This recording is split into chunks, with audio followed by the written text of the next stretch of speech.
Well, 4 games into this 3-city tour for the Phillies and only 1 win to show for it. But the fans who have made their way to Arlington to root on the Phils, well, they have high hopes tonight. Why? Well, no Yu Darvish to face tonight, but it is the Phillies and the Texas Rangers in Texas.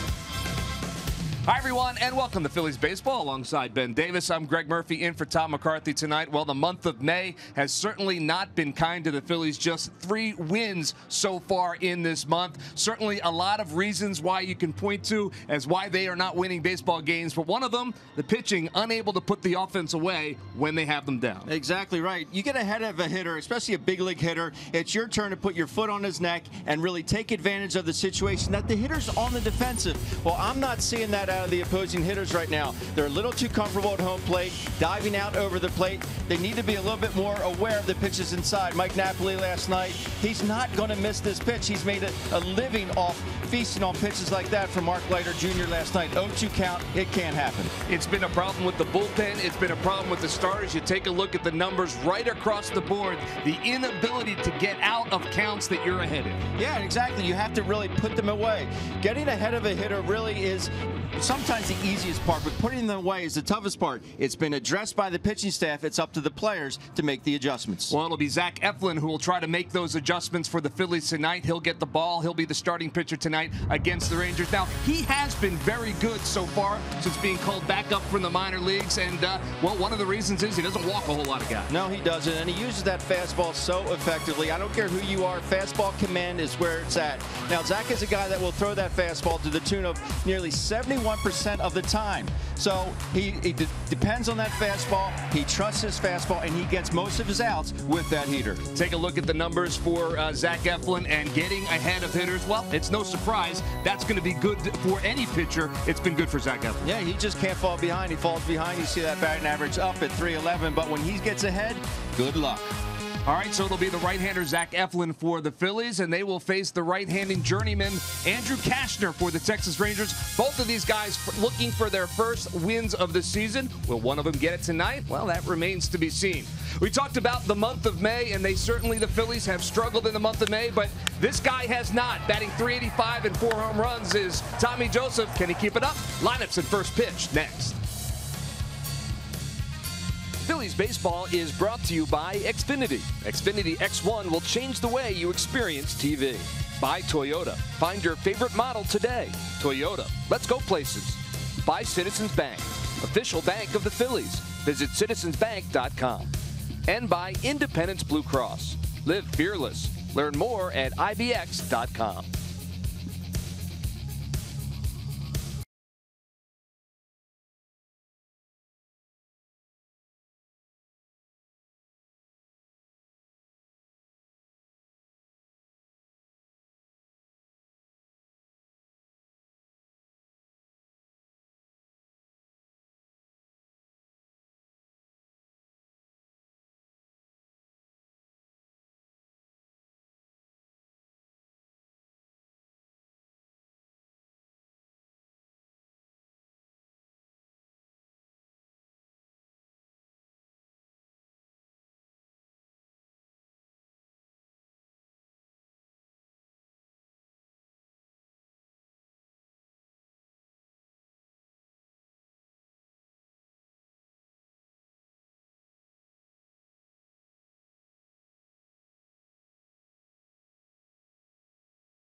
Phillies and the Texas Rangers get set for some baseball.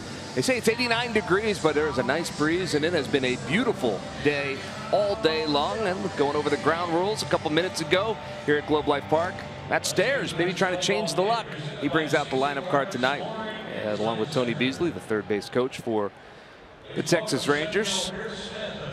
And a good story about Tony Beasley. You're going to hear Ben Davis in just a couple of innings. I cannot wait, Mark. I'm sure you cannot. There's Pete Mackanin as they get set to play baseball here in Arlington, Texas. And tonight's Phillies starting lineup is brought to you by Xfinity. Xfinity X1 will change the way you experience TV. Cesar Hernandez will lead it off and play second base, followed by Odubel Herrera. Aaron Altair, the left fielder, will bat third, followed by Tommy Joseph and Michael Saunders out there in right. Mikel Franco will bat sixth, so play third base. Daniel Nava is the designated hitter tonight for Pete Mackanin. Behind the plate and batting eighth is Cameron Rupp, and Freddie Galvis, the shortstop, will bat ninth. And they will face this man, Andrew Cashner, 0-3 on the season with a 2.43 ERA. 33 and a third innings so far. Look at the walks, 20 walks, just 17 strikeouts for Andrew Cashner. And Ben, this is a guy that the Phillies over the years have seen time and time again. They have seen him a lot. 3-1 career with a 2.55 ERA against the Phillies in that career. Change curve slider, but predominantly big, hard, heavy sinker. Well, Cesar Hernandez has seen Cashner a couple of times. In fact, has good lifetime numbers against Cashner. So hoping to get things started off on the right foot for the Phillies. And the first pitch of the evening is a little bit low for a ball, and we are underway. 4 for 9 lifetime is Cesar Hernandez against Cashner. 444. 1-0 pitch, ground ball to the right side under the glove of the second baseman Rougned Odor, and that is a base hit to start it off for Cesar Hernandez.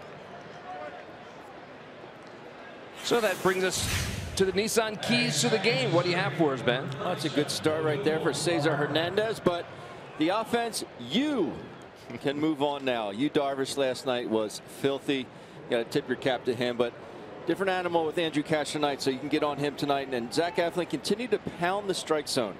He's a guy that, uses that fastball effectively. Just stay aggressive with that heater.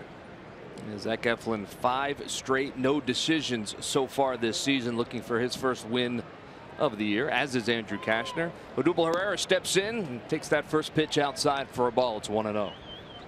Cashner used to be a guy that would run up there in the high 90s. Now he's more of a sinker baller. He sits right about 92 miles an hour. But it's just sinker after sinker. You see the numbers on Odubel Herrera, 255 this season. And quick throw over. Hernandez gets back.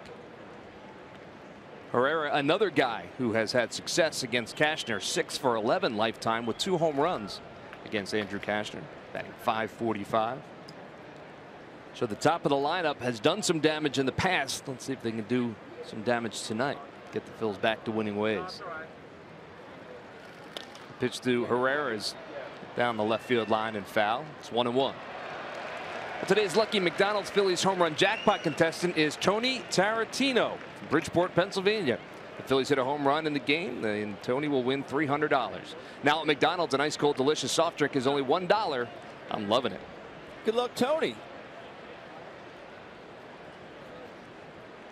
The count is 1-1 to Odubel Herrera. Cesar leads off first and swings through that one. It's 1-2 now. Very awkward swing there by Odubel. See him shaking his head. The ball's in his mitt. If you're that unsure of something without 2 strikes, just let it go. Worst thing that could have happened, you hit a ground ball to the left side. It's a double play. Right. Well, the count is 1-2 now to Herrera. The 1-2 pitch outside, a little bit low for a ball. 2-2.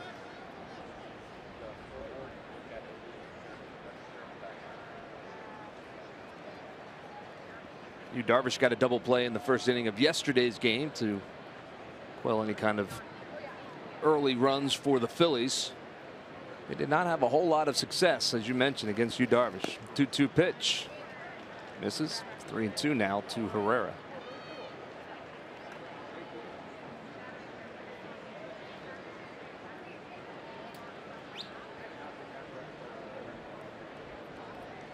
Mentioned in the outset that Cashner is a guy that will walk batters if you give him the chance to do so. I think you will see Cesar be on the move right here with a full count. Cashner has his sign. The 3-2 pitch. There goes Cesar, and it's fouled straight back. So we'll do it again.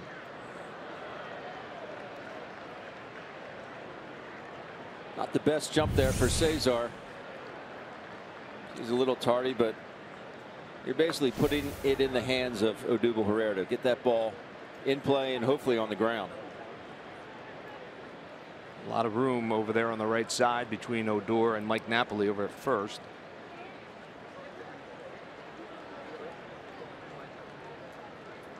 The 3-2 pitch.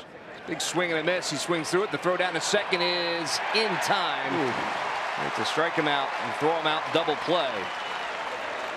Looked to me like Hernandez may have got his arm in there. I'm sure they'll take a quick peek, but the call on the field is out at second base. Yeah, and Cesar's not putting up a rebuttal. Another terrible jump, though, by Cesar. It looks like he wasn't even ready. And right there, I thought he had his hand in there. So Pete McCannon is looking towards Larry Bowa to see if that's the case. Hard to tell from that angle. Yep, they're going to take a look at it. So they must see some evidence that Cesar got his hand in there ahead of time.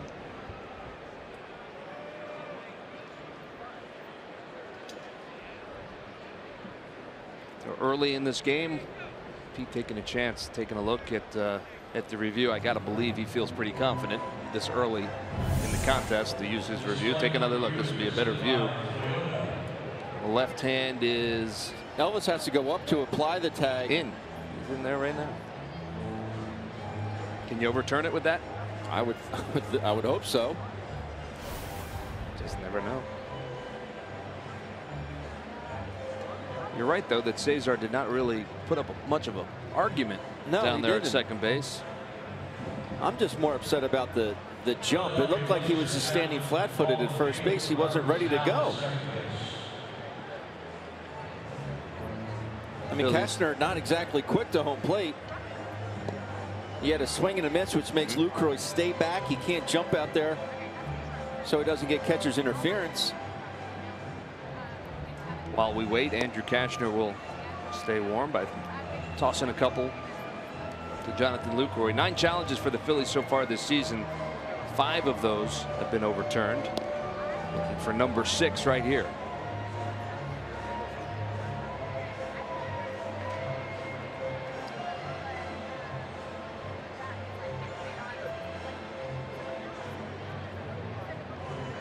Herein lies the problem with replay.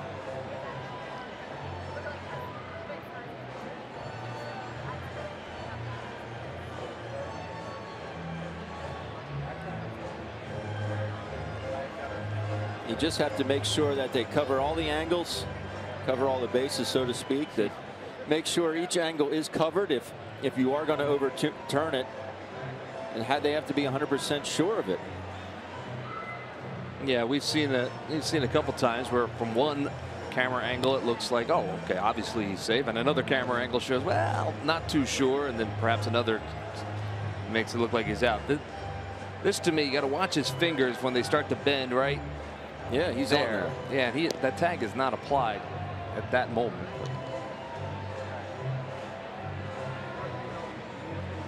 Well, we'll just continue to wait. Meanwhile, Aaron Altair will be the next up for the Phillies. Right now, Cesar Hernandez is hanging out in the third base coach's box with Juan Samuel as we await the decision. Here we go. And here we have it. And he is we'll figure it out at second base. Wow. I don't know. So the call stands. It is not confirmed, but the call stands regardless. Phillies lose their challenge, and there's 2 outs here in the top of the first. That'll bring up Aaron Altair. 2 minutes and 53 seconds for that replay review. First pitch to Aaron Altair is over for a strike. It's 0-1.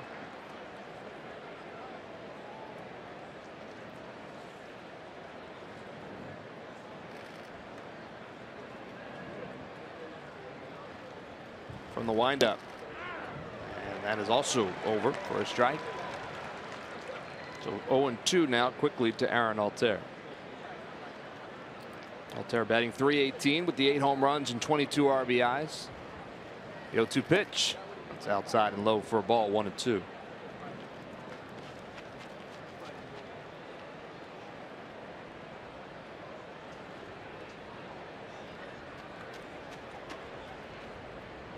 So when you think you're sure of something, it doesn't go according to plan. I'm still shaking my head.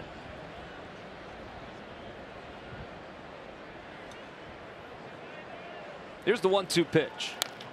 Line drive, center field, and that will get down for a base hit. So Aaron Altair with a single. 2 outs here in the top of the first. And that'll bring Tommy Joseph to the plate.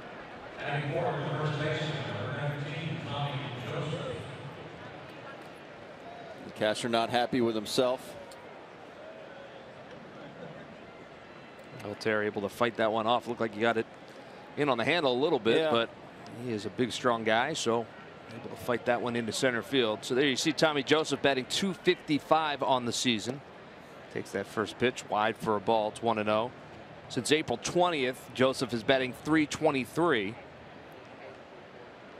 It's at 20 hits in that span, 10 of them for extra bases. Altair with the leadoff first. Big swing by Tommy Joseph. No contact. It's 1-1. That's where you want to get the ball off Cashner, is up in the zone. He predominantly uses that sinker. You know what you're going to get most likely. You just have to make sure that pitch is elevated. If not, you're going to beat it into the ground. Altair leads off first. Ground ball to the left side. Short hop to the third baseman Joey Gallo. He's able to corral it, make the throw, and that is the 3rd out of the inning. So a couple of hits in the inning for the Phils, but nothing to show for it. We'll head to the bottom of the first. No score.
Red hot, winners of 7 in a row. Looking to try and make it 8 tonight. Here's the lineup that Bannister will send out for the Rangers. And tonight's Texas starting lineup is brought to you by Xfinity. Xfinity X1 will change the way you experience TV. Leading off, the designated hitter, Shin-Soo Choo, followed by Elvis Andrus, Nomar Mazara, the right fielder. Batting 4th and doing the catching is Jonathan Lucroy, followed by Rougned Odor. Second base, Mike Napoli will bat 6th and play first base. Joey Gallo, third baseman, will bat 7th. Jared Hoying, the center fielder, 8th.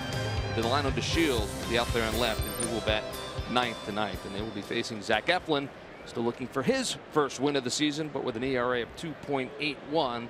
He has been very good for the Phils since coming back to the big leagues. And the first pitch to Choo is a little bit outside for a ball. It's 1-0. Scouting report, just a little over 1 walk per 9 innings, 3rd best in all of Major League Baseball. Uses that sinker to the tune of nearly 71%.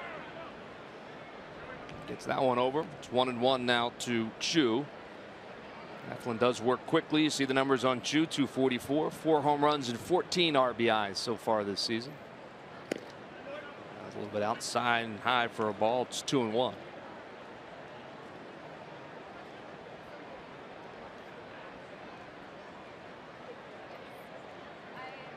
2-1 pitch. Ground ball to the right side. Diving forward to Cesar Hernandez, but just out of reach. And it's a base hit to start off the game for the Rangers and Shin-Soo Choo. Well, tonight's game is also available in Spanish. Just use the SAP button on your television or change the language through the menu on your cable box. Runner on first, nobody out here on the bottom of the first, and Elvis Andrus will be the batter. 281 this season. 5 home runs, 18 RBIs. So a similar start for the Rangers. The Phillies top of the first inning.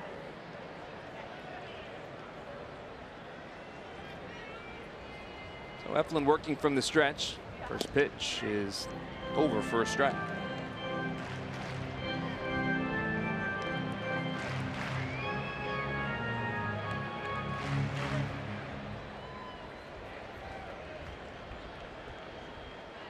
Choo leads off first. Quick throw over. He's back.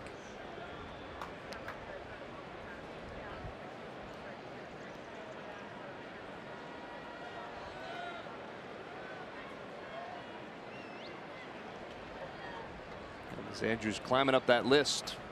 Rangers career leaders in hits. And he turns on that one and drops one into left field for a base hit. So the first 2 batters on here in the bottom of the first. Back-to-back singles for the Rangers.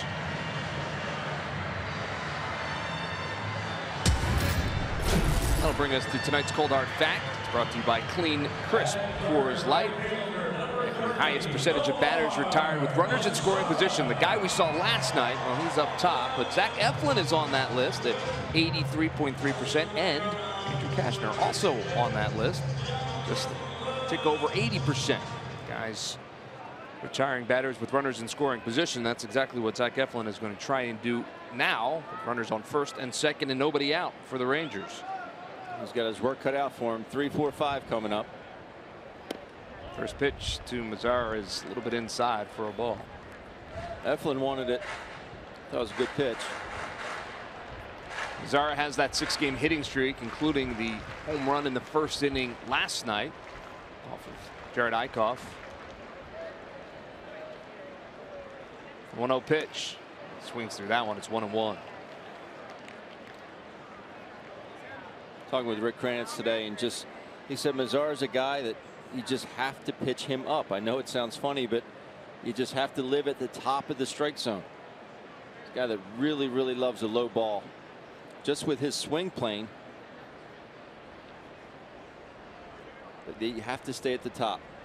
1-1 pitch is inside for a ball. 2-1. Well, we told you in the first inning last night, this is how he greeted Jared Eichhoff. It's a backdoor slider that just kind of cut into Mazara's bat. 443 feet later, it's 1-0 Rangers. In the upper deck out there in right field. It's a bit low, so 3-1 now to Nomar Mazara. Choo leads off second and Andrus off first. They both singled. And Zach Eflin finds himself in a little bit of a jam here in the bottom of the first with nobody out. Let's hope a young hitter like Mazara gets kind of greedy here and pulls off a pitch and rolls it over for a pair. 3-1 pitch. Big swing and a miss. 3-2.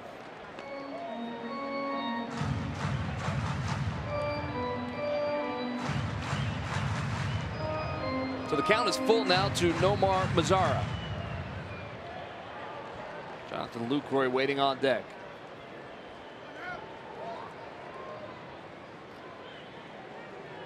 Eflin has his sign from Cameron Rupp. Here's the 3-2 pitch. That's a bit low, and he walked him.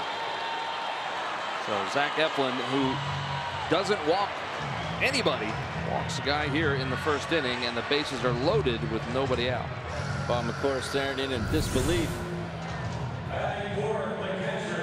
Good pitch to strike. CSF Pitchcast presented by your local Tri-State GMC dealers.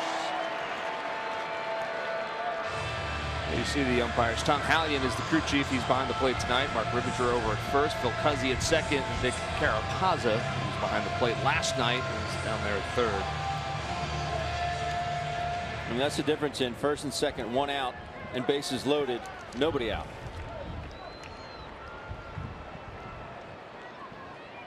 So Jonathan Lucroy is the batter, batting .272 with 2 home runs, 7 RBIs so far this season. First pitch is over for a strike. We talked about Eflin and his control. He had walked only 1 batter in his last 31 innings pitched. He walks Mazzaro here.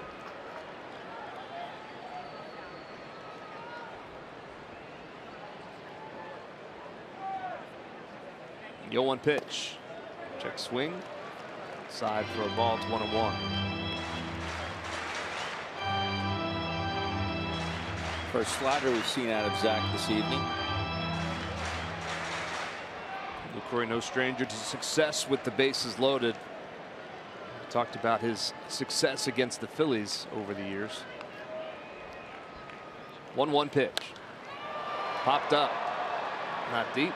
Center field. Odubel Herrera coming in. And here comes the throw to the plate. Chu is trying to score. One hop and it hit the back of the mound, and Chu will be safe at home. It hit the back of the mound, popped up a little bit.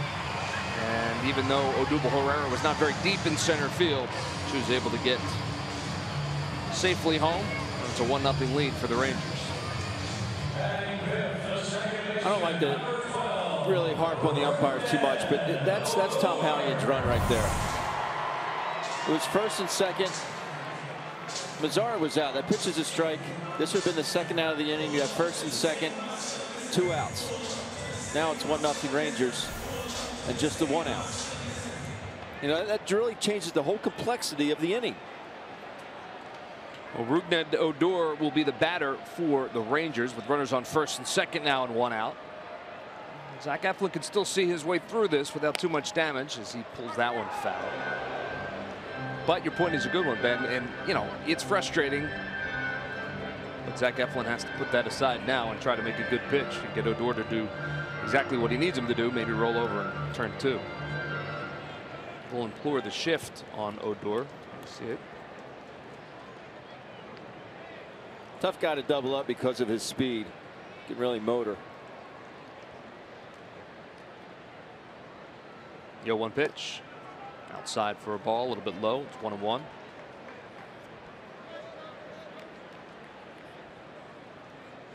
Odubel's throw kind of hit the front of the mound, but it did seem to pop up a little bit. But I think it would have needed to have been the perfect throw to get Chu out. Count is even at 1-1 from the stretch. It's fouled straight back. 1-2 now to Rougned Odor. Mike Napoli waits on deck. 6 first inning runs for Eflin in his 6 starts this season, so nothing out of the ordinary. But they would like to kind of cap it right there at 1. Gets his sign from Cameron Rupp. 1-2 pitch. And that is a foul ball just out of the reach of Tommy Joseph. Joseph was hugging the line there. I think if that had been fair, he might have been able to get his glove on that. So the count remains 1-2 to Odor. See where Tommy really hugging that line and really diving into foul territory there.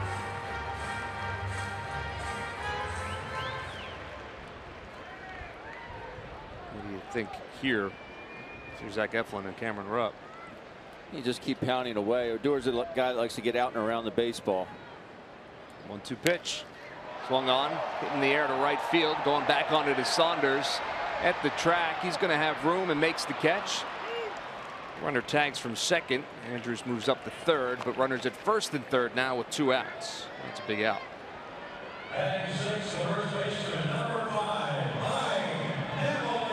It's a huge out, and when that first came off the bat, I'm thinking, oh no, because of this ballpark and that jet stream out to right field. But Fortunately for Zach and the Phillies, the ball stays in.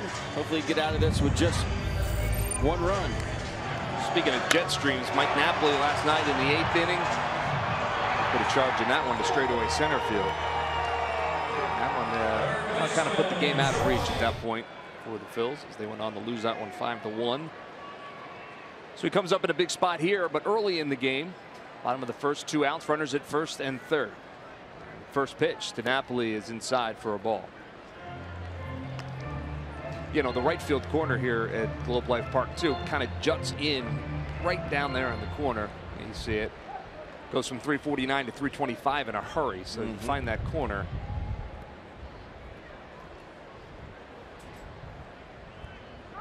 Quick throw over to first.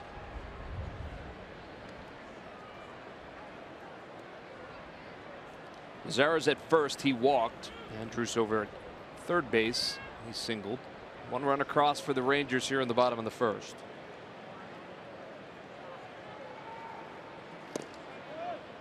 Inside and low for a ball, 2-0.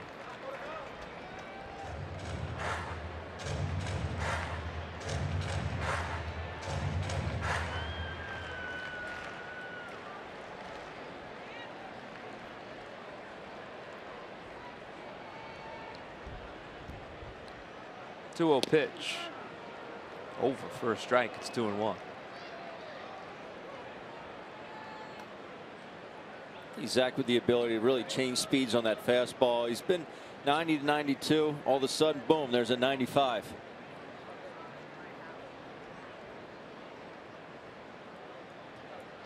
From the stretch, the 2-1 pitch. That one's in the dirt. Nice stop by Cameron Rupp. It's 3-1 now. To Mike Napoli, Joey Gallo. Free swinger, but a guy with a lot of power waits on deck.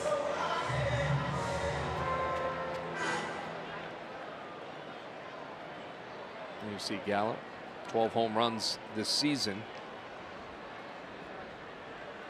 Eflin working on Napoli. Runners on the corners.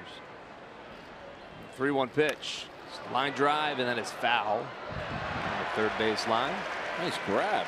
Yeah, that one's coming in hot. Yeah, it was. Yeah, I had it the whole time. And the count is now full to Mike Napoli.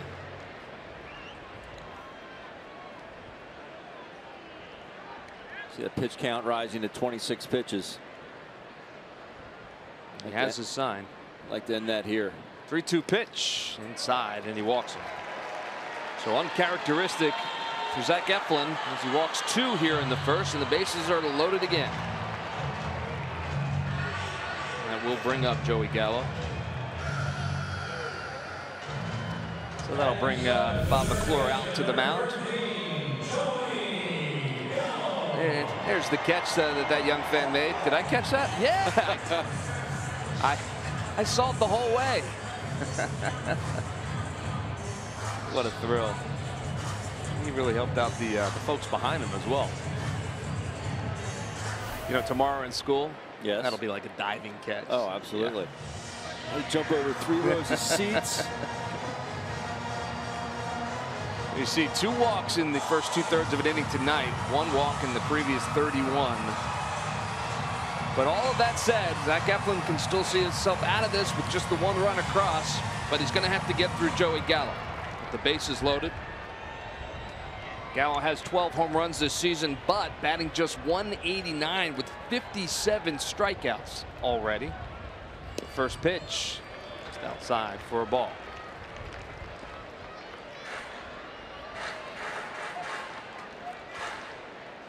You have to walk that fine line of being careful, but not too careful. No room for him on the bases.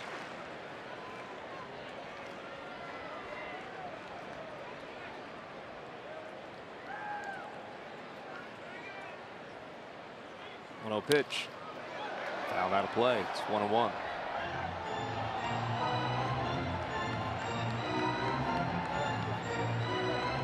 He's been pretty good in his young career with the bases loaded. 6 RBIs.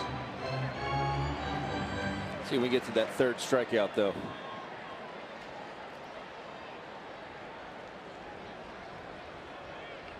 From the belt, the 1-1 pitch. Was sent down the left field line, but it'll find the seats as well. So 1-2 now to Joey Gallo.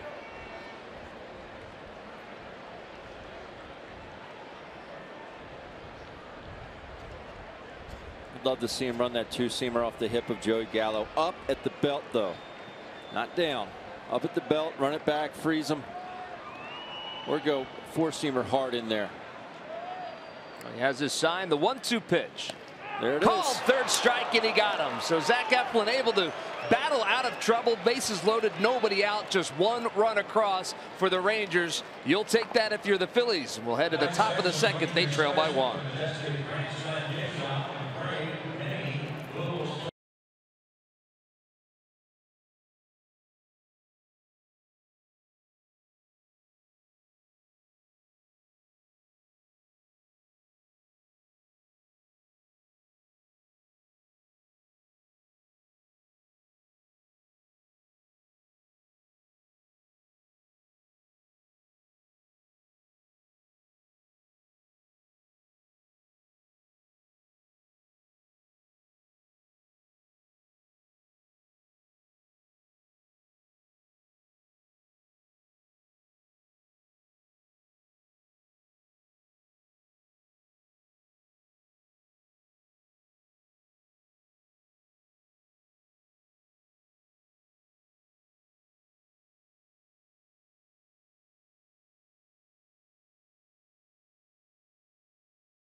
Able to get through that first inning with no more damage. The Rangers with a 1-0 lead. And well, Ben, you said you wanted the two-seamer in off the hit at the belt. That's exactly right. It's just what the doctor ordered. Ran it off his hip, off his belt.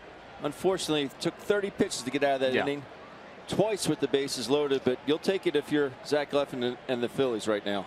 Absolutely, trailing just 1-0. So we'll get back to work offensively. Michael Saunders is the batter. Takes that first pitch over for a strike. Saunders 238 on the season. 3 home runs, 13 RBIs, 0 for 6 versus Cashner with 5 strikeouts. So looking to do some damage, and he does. Base hit center field. So off the schneid is Michael Saunders, and he is a leadoff base runner. Phils fans can't get in front of the TV? No problem. Always stay connected to your team with the NBC Sports app. Download it now and live stream every CSN Phillies game on the go. Brand new this year. Heard a lot of positive feedback from folks who were able to watch it in the Delaware Valley when they're on the run. So Maikel Franco will step in with a runner down at first. First pitch to Franco is outside, on the outside corner for a strike. I'm anxious to see how this matchup plays out tonight with Cashner and Franco. A lot of fastballs, a lot of sinkers. Maikel, good low ball hitter.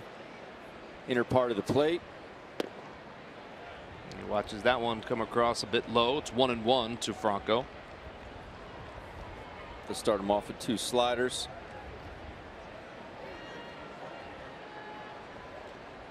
Get that sinker here.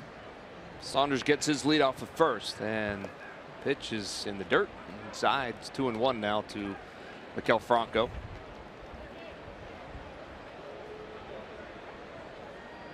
Franco had a double last night off of Yu Darvish. I just think this just plays to Maikel's strengths. Pitch, ground ball to the left side, picked up by Andrews. Flip over to second, and the throw is wide, but the tag is applied says the first base umpire, Mark Rippinger. And Maikel Franco grounds into the 6-4-3 double play. Nice play down there at first base by Mike Napoli.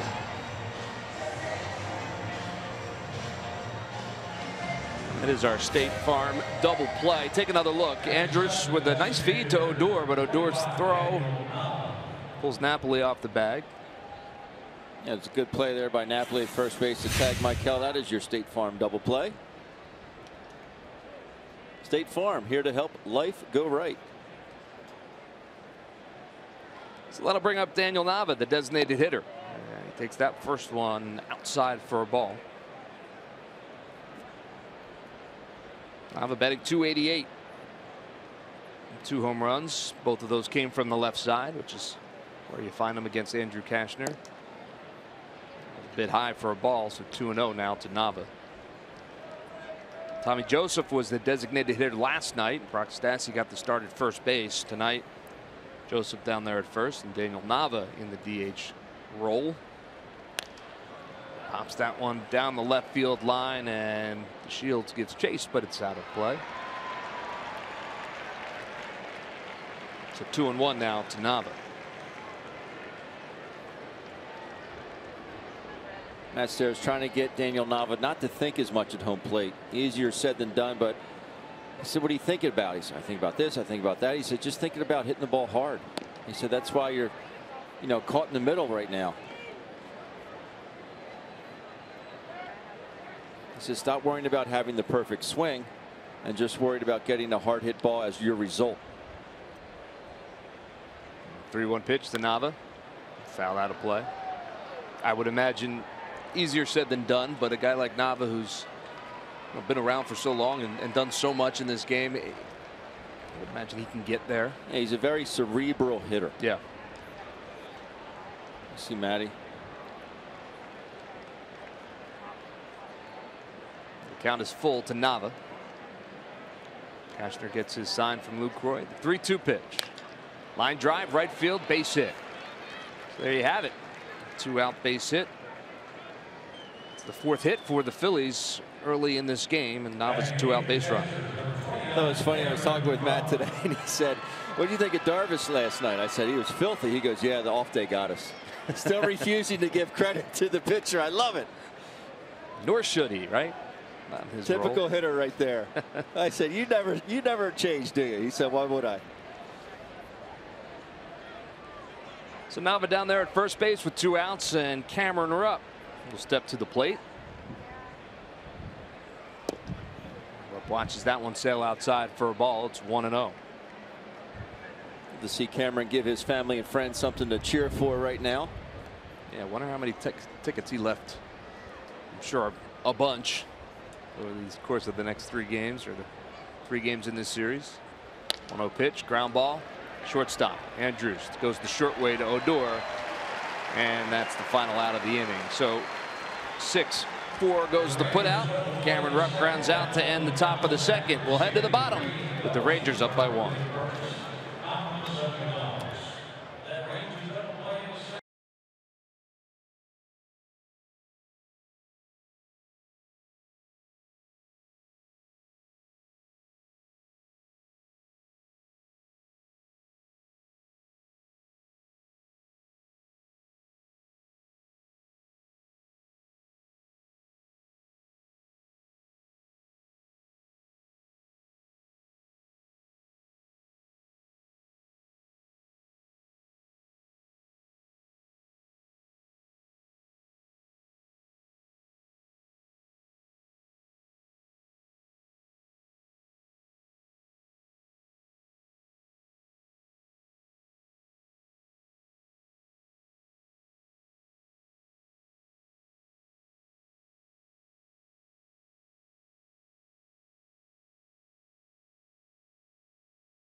the land of the free and a home of the brave.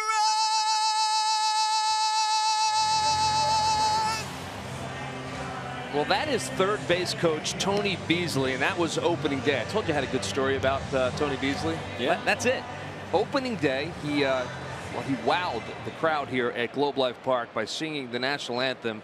As you heard, he certainly can deliver when singing the national anthem. That was remarkable. You know, he missed a good part of last season battling cancer. Came back this year, and he's back full time as their third base coach. It's a terrific story. It's an amazing story, but man, oh man, powerful. What pipes. Powerful stuff right there.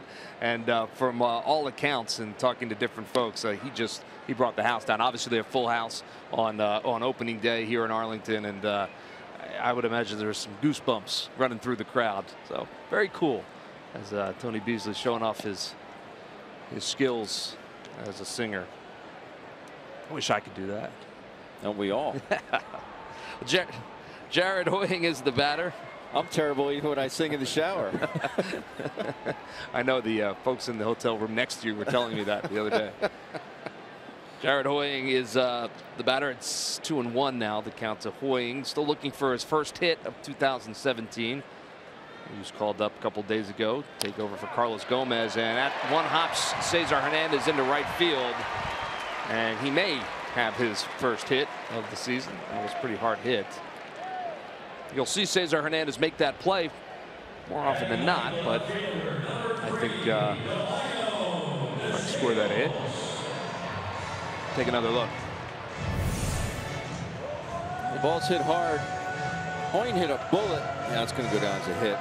He hit a bullet to Cesar's last at bat last night. Went down as an L4, but the ball just didn't come up the way Cesar thought it would. So he's a leadoff base runner here in the bottom of the second. Delino DeShields will step to the plate for the Rangers. First pitch shows bunt. Ball sails outside for a ball to 1-0. It'll be DeShields, and then the top of the order, Shin-Soo Choo. See the numbers on DeShields, 247, just the one home run. He has speed.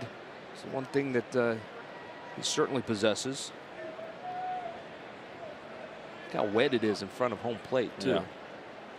Pretty good time to drop one down, I would imagine. Hoying leads off first.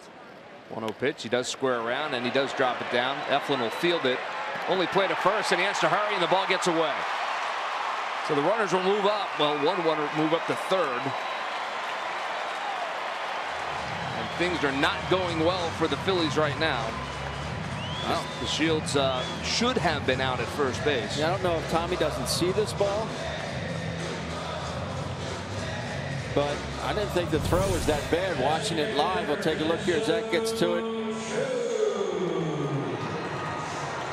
I think he was going to beat it anyway, but that did enable Hoying to get to third base.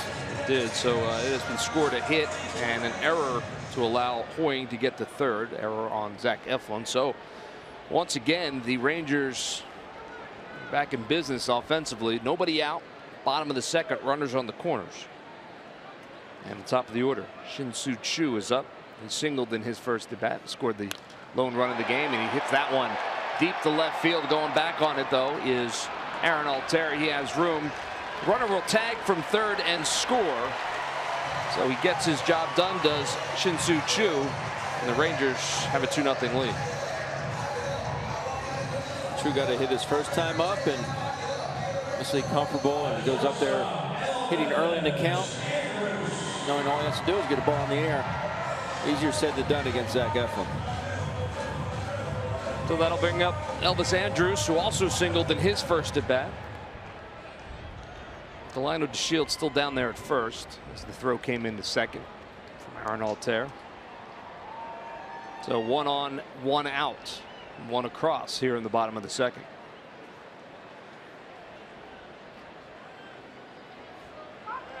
Quick throw over. DeShields is back. Jared Eichhoff almost got DeShields a couple times last night.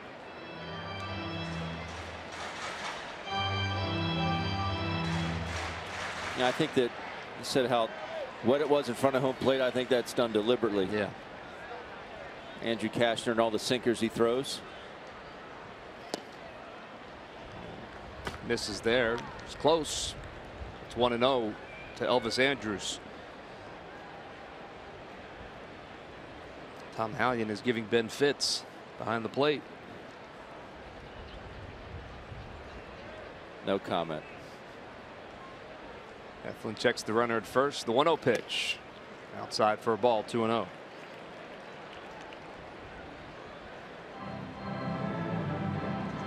Jared Eichhoff, the pitcher last night here in Texas. In 6 innings, allowed the 3 runs and 7 hits.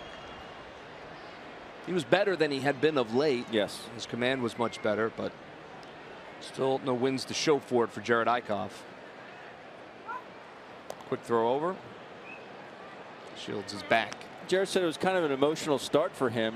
The fact that he spent 5 years in this organization. He was very grateful for the opportunity that the Rangers had given him. Obviously, he still has a lot of friends over on this side. Happy to be a Philly, of course. But he said, I didn't think it would be that emotional, but it really was for me. Another quick throw, and he had him leaning, but able to get back is Delino DeShields. It looked like DeShields was leaning. And able to get the hand back on the back of the bag.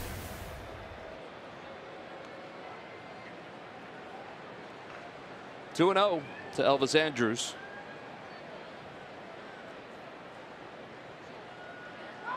Another throw over.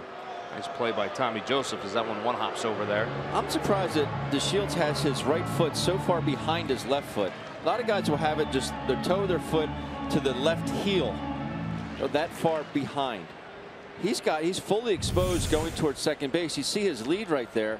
Just makes it that much harder for him to pivot and turn around and get his right foot back going towards the bag. It does look awkward. It does. I mean, it's certainly not how we learned it back in the day. The feet are just staggered. I mean, he's got his whole body turned. 2-0 pitch. Big swing and a miss. It's 2-1.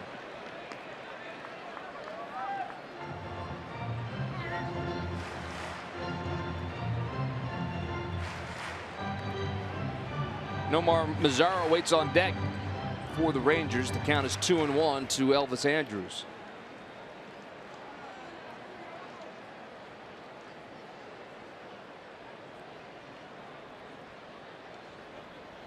The 2-1 pitch. The runner starts and stops as that one sails inside. It is now 3-1 to Andrus.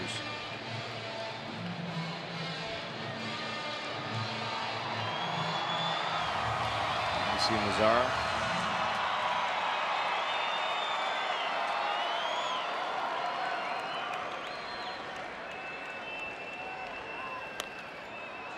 Popped up, straight back, and right in front of us. I'll move the count to 3-2, so a full count now. Elvis Andrus. The pitch count continues to climb for Zach Eflin.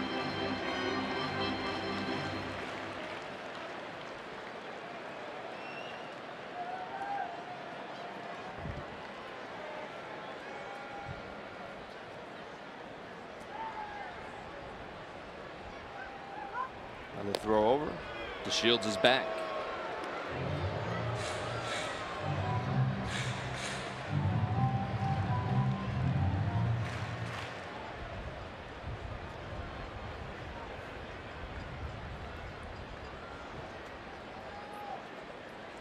From the belt, pitched, line drive into left field for a base hit. The runner was moving, so he is going to be able to easily get the third. The throw comes into second. So once again, runners on the corners for the Rangers with one out. And that is the second hit for Elvis Andrus tonight. Well, interleague tonight, and exciting 2-game interleague series against one of the AL's top teams happens on June 14th and June 15th, Wednesdays and Thursday night, both at 7:05. The Red Sox are coming to town. You have to plan ahead for these popular summer games, so visit Phillies.com for more information and to order your tickets. Runners on the corners once again. And Zach Eflin once again trying to battle out of some trouble. Nomar Mazara, who walked in his first plate appearance in the first, will step to the plate. First pitch to Mazara is in the dirt. It's 1-0. 45 pitches for Zach Eflin with one out here in the top, or excuse me, in the bottom of the second. Hard to believe. Zach just doesn't seem to have that same finish on his fastball right now.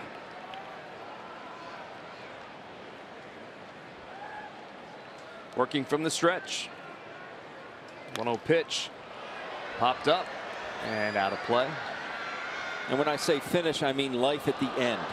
It's one thing, seems like Vince Velasquez, when he throws that good fastball, I know it's a bit firmer than Eflin's, but when he has that good fastball, it gets to the plate, it explodes. Has a slight cut to it. Zach, when he's going good, it gets to the plate and has that late life to it, that late sink. Not seeing that tonight.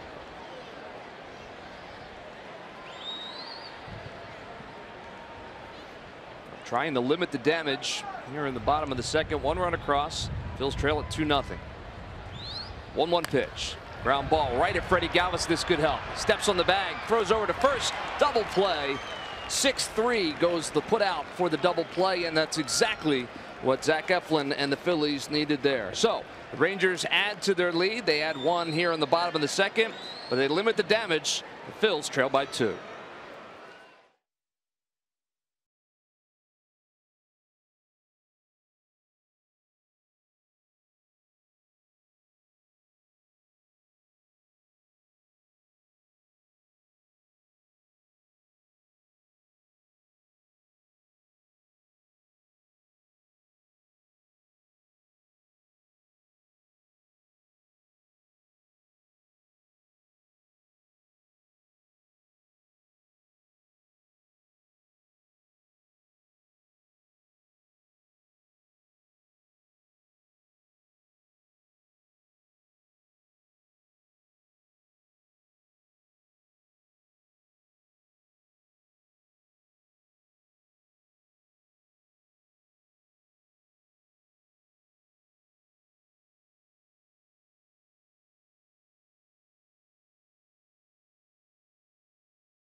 Variety of different colors and ideal for most hard to stick surfaces. So if it needs to get done, put it on a post-it note. Personally delivered to you to your desktop for free by who? Well, who but WB Mason. Top of the third. Phils trail at 2-0 in this one. Bad news is the Phils have been playing with fire. The good news is it is only 2-0 at this point. Phils have the chance to get right back in it. Freddie Galvis will lead it off here in the top of the third. It'll be Galvis and then the top of the order, Cesar Hernandez and Odubel Herrera. First pitch to Freddie is over for a strike.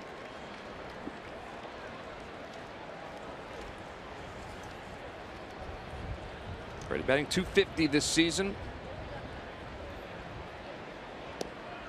Takes that one over for a strike as well. It's 0-2 now to Freddie Galvis.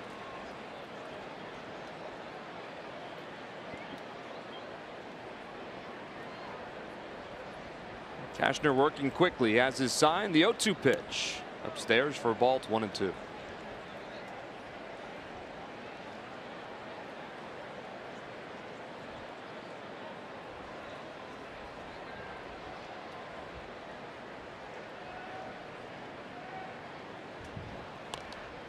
Fouls that one out of play. Remains 1-2 to Freddie Galvis.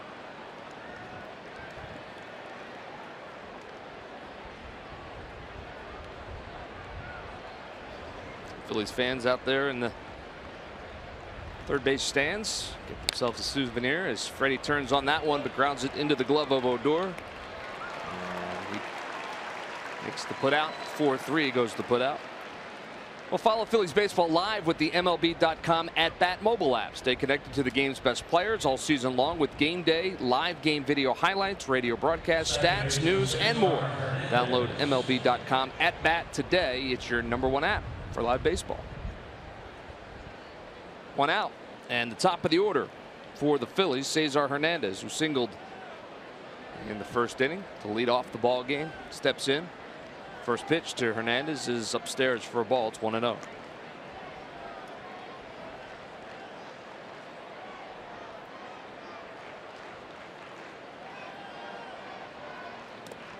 Shows bunt.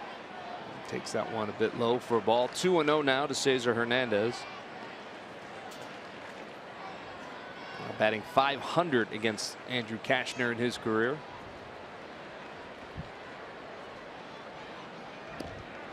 That one's over for a strike. It's 2-1.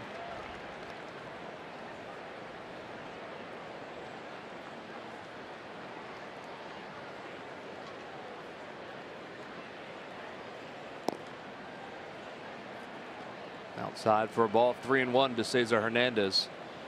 You think he knows that he's had that kind of success? Absolutely. Yeah. Hitter knows, the pitcher knows. 3-1 pitch. Over for a strike. It's 3-2 now.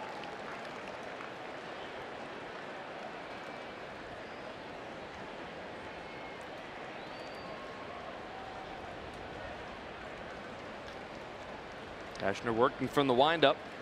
3-2 pitch. It's low for a ball and he walks him. So Hernandez is a one-out base runner here in the top of the third. And that'll bring up Odubel Herrera. We said it was a beautiful night. At game time it was about 87 degrees, now about 85. And well, look who's in the house. Former President Bush, his wife Laura. Bet you they have good seats. Yeah. As well he should. Good to see George W. enjoying a ball game. Huge baseball fan, obviously. Long-time connections here to the Rangers organization. Quick throw over and Cesar Hernandez gets back.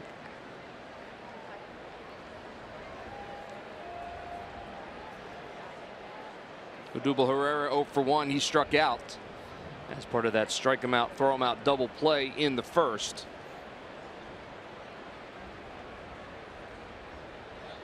First pitch to Herrera is outside for a ball. It's 1-0.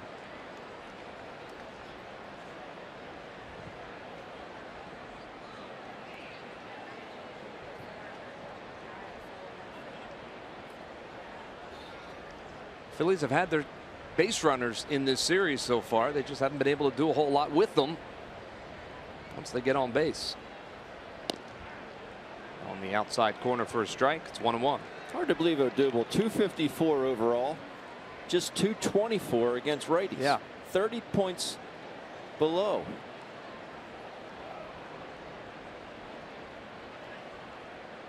That is odd. Quick throw over and Hernandez gets back. Be a little closer over there at first than it should be. Yeah, I touched on it when he was down there before he got thrown out at second. He just doesn't seem like he's out there in an athletic stance. And that one's lofted softly out in the left field. The Shields comes in and he closes the gap quickly and makes the catch. And Hernandez is going to have to head on back to first base. Off the bat, thought maybe that had a chance to fall, but the Shields, pretty good outfielder out there with lots of speed, able to make the catch, and that's the second out of the inning.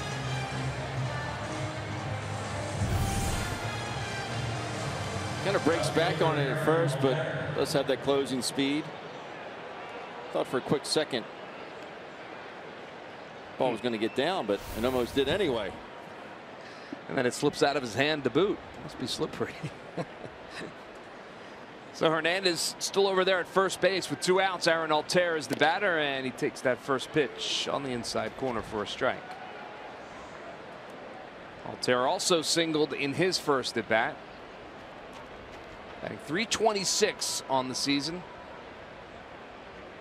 He's cooled off of late, but the hit in the first inning, and he puts that one right in front of the plate, and then it spins foul. So we'll do it again. Like one of those golf balls I saw the pros hitting today. Behind our hotel, they have the Byron Nelson Classic. And I went over to grab some lunch and came back and watched some of the pros just hit little chip wedges, and they were just nestling up right next to the pin. The ball would hit and just stop.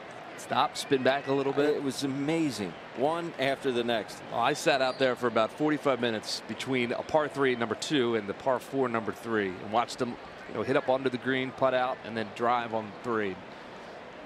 It is fun to watch. 0-2 pitch, line drive right at the first baseman Mike Napoli. So he hit it hard, but he hit it right at Napoli, and that'll be the 3rd out of the inning. Take another look. Now, when you're in the right spot, the right time, this game is easy. Rangers lead it by 2. We head to the bottom of the 3rd.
Baseball is brought to you by your local Chevrolet dealers.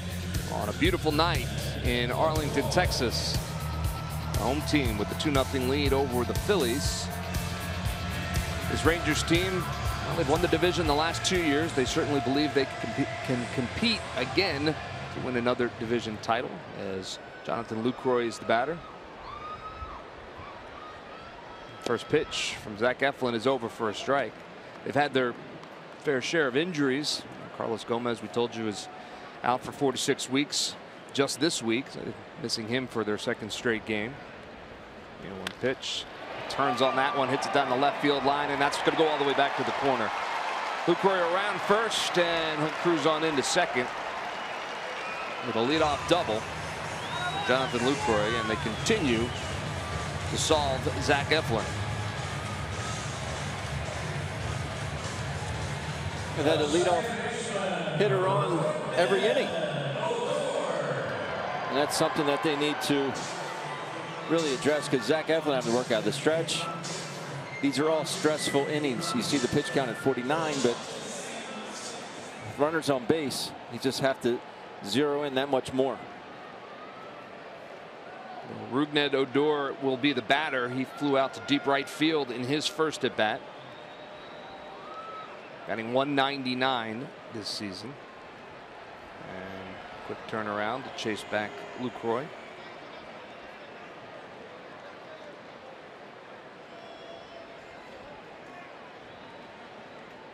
Pete Mackanin and Bob McClure probably thinking about, unless Zach can settle down and get through a couple of very efficient innings, they're going to have to go to that bullpen once again earlier than they would have liked. Those 2 inside moves there were to figure out if Odor was going to square around and bunt, because Lucroy's not going anywhere. Not exactly fleet of foot is Lucroy. Why? Because he's a catcher? I didn't say that. That was jerked foul, out of play. He'll try to set me up.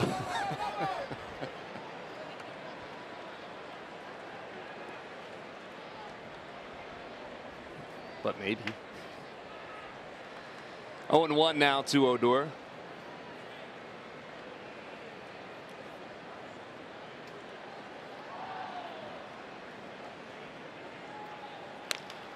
Ground ball to the right side. Hernandez has it. He makes the play to first. But Lucroy will move up to third. So Odor gets the job done and moves the runner over. And we're talking about injuries, and you know, Carlos Gomez a big one. But how about this guy, Adrian Beltre, who's been out the entire season for the Rangers, is pretty close to coming back. He's had a strained calf that he suffered in the spring, and he's taking some ground balls at third base, and he's also taking some BP. They do hope to get him back soon. And well, everyone who is a baseball fan knows what a special player he is. And you know what, Jim Salisbury, a special relationship exists between him and the Phillies third baseman. Exactly, no doubt about that, Murph. Michael Franco, the Phillies third baseman, like Adrian Beltre, a Dominican, and growing up in Oshawa in the Dominican Republic, Beltre was Michael Franco's favorite player, of course, two third basemen. And in the town of Oshawa, Michael Franco's best friend was a guy named Neftali Feliz. He was one time the closer here in Texas, now is the closer for the Milwaukee Brewers. But in 2011, Michael Franco is playing in the Instructional League in Clearwater at the Phillies complex, and the Texas Rangers with Beltre, with Feliz, are playing in the playoffs in the postseason over at Tropicana Field against the Tampa Bay Rays. Feliz calls his old friend Franco and says, "Hey, why don't you take a ride over to the ballpark and I'll introduce you to your idol, Adrian Beltre." So in 2011, October 2011, Franco goes over to Tropicana Field and meets Adrian Beltre. And from that, a nice relationship sprung. Michael played winter ball a few years later. And when he showed up to his locker in the Dominican, there were a couple bats and a couple pairs of batting gloves, compliments of Adrian Beltre, and they still text each other. And they had a nice long talk yesterday. And, you know, Michael says that Beltre gives him a lot of advice. Work hard, try to get better every day. That's been his major message. But this series is a thrill for Franco to play against Beltre's team. Obviously, Beltre on the disabled list. Well, Dubal Herrera is going to get another chance with the runner coming home. The throw from center field, one hops to the plate, and another sac fly for the Rangers as Napoli able to get the job done. 3-0 Rangers, and the leadoff base runners continue to hurt Zach Eflin and the Phillies. You know, talking about Jim Salisbury and Jim Salisbury's story there, certainly Phillies fans would be beyond thrilled if Michael Franco turned out to be an Adrian Beltre kind of player throughout his career. He's a pretty special player. And Joey Gallo, who is taking the place of Adrian Beltre right now and playing very well, steps to the plate. And you know, this is a young kid, Jimmy, that they like as well. As he swings through that one. I think we lost Jimmy there for a second, but not forever. We'll way back in with Jim in just a second. 0-2 now to Joey Gallo. And Eflin working from the windup, bounces that one and actually hits Gallo in the foot. So he had him buried 0-2 and he loses him. And Gallo's going to head on down to first base. Summer of 1996, I'm in Rancho Cucamonga, California. Okay. The California League, and I remember playing San Bernardino, and this kid at third base, 17 years old. I remember watching him throw the ball across a diamond. And who is this guy? It was Adrian Beltre. And it was just a thrill to watch him throw it. Every time he threw it from third base, I'm thinking the ball's going to bounce. And then up hitting the first baseman in the hip. I mean, it was just, it would stay on plane and just. Right. Not a whole lot of dip when it's coming out of that arm. That's the truth. As Jared Hoying steps to the plate, got his first hit of 2017 back in the second inning and scored a run. 2 outs. Gallo leads off first, and that's a one-hopper right under the glove of Tommy Joseph. That's going to roll to the corner. Gallo's going to round third and be held there by Beasley as the throw comes in. That'll be a double for Jared Hoying. He's 2 for 2 tonight. And with 2 outs, the Rangers have something else cooking. We talked about Joey Gallo, Jim Salisbury, and I know, he's taking the place of Adrian Beltre right now. They're very high on this guy. It'll be interesting to see what happens when Beltre does come back. Well, Beltre, Greg, could go into the designated hitter role, and they could continue to play Gallo at third base. I mean, he's a very interesting guy. He's got mammoth power. Often, there's a guy in the Phillies system named Dylan Cousins at AAA, who is often compared to Joey Gallo. Obviously, Cousins is a right fielder. But, they're both real big, tall, strapping guys who create big leverage in their swings, have tremendous, tremendous power, also strike out a lot. So they're compared to each other a lot. The Phillies, we may see Dylan Cousins, in September. He's really heating up at AAA, and they think he can be an important building block here, much like the Rangers think that, Joey Gallo can be an important building block, especially with that power. Power is so valuable in this game. Yeah, well, it'll be interesting to see what they do with Gallo. He's a good third baseman, but obviously so is Beltre, as that one is laid down by Delano DeShields. He can motor down the line, the throw to first, not in time. He beats it out. Now, no one was able to advance on that, so he bunts for a base hit. And the bases are loaded once again with Rangers. I think the Phillies caught a little bit of a break right there. Shields caught everybody off guard, laying that one down. Yeah, he's smiling because he got a hit out of it, but I don't like it. That's it. Padding your stats right there to get a bunt down. There's 2 men out there with 2 outs. Little indecision between Cameron Rupp and Zach Eflin. You cannot give a man with that much speed even a step. Shields beats it with ease. It was a good throw by Cameron Rupp, and he got on it quickly, but you're right. He and Zach kind of looked at each other quickly to see who was going to field that. So we'll move it on. Shin-Soo Choo will step to the plate. He's 1 for 2, and he takes that first pitch over for a strike. Bases loaded once again with Rangers. They have had all kinds of base runners tonight.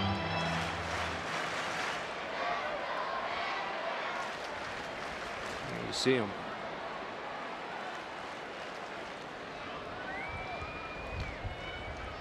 The 1 pitch inside, low for a ball. It's 1-1. This goes back to what we talked about in the open, Murph. The 0-2 woes that the Phillies pitching staff has had. 0-2 to Gallo, hits him in the back foot. All this erupts because of it. Once again, I'll say it again, that Eflin can find his way out of this without too much damage, with 1 run already across. That one gets away from Cameron Rupp, and, well, more damage to come. That one was in the dirt. It skipped away from Cameron Rupp. Gallo will score from third. Both runners move up, second and third, 4-0 Rangers.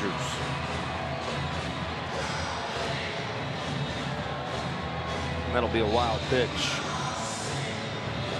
Zach Eflin. See Cameron Rupp here. That ball is really short. Not a whole lot Cameron can do with it.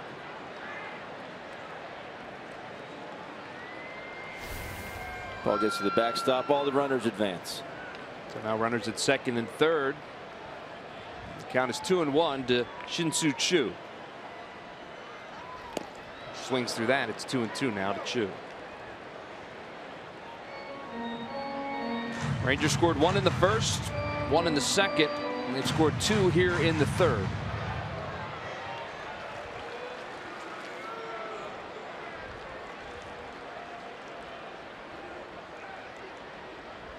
The 2-2 pitch.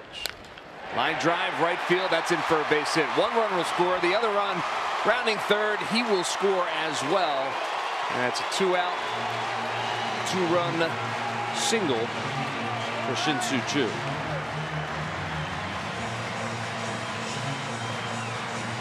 And really breaking this game wide open here in the bottom of the third inning. Zach Eflin just playing with fire through 2 2/3 thus far. And something's going to have to give here. That ball right down the middle. Choo does not miss it. Zach is very frustrated right now. Shields easily scores from second. Choo finds himself on first base, his second hit of the night, and that'll bring up Elvis Andrus, who is 2 for 2 tonight. A pair of singles. 4 runs across here in the third. The Phillies trail it 6-0. Throw over, and Chu is back.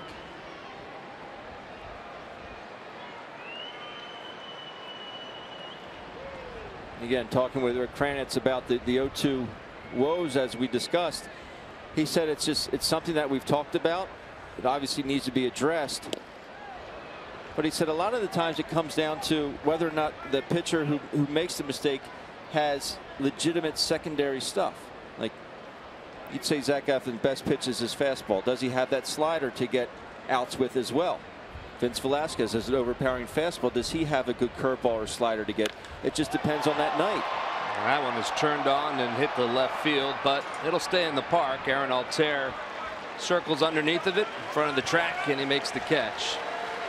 So Zach Eflin gets out of the inning, but 4 runs come across, and the Phils trail it 6-0.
Time for our Citizens Bank Minor League Report. Citizens Bank, the official bank of the Phillies. Visit citizensbank.com. Well, some good news from down on the farm.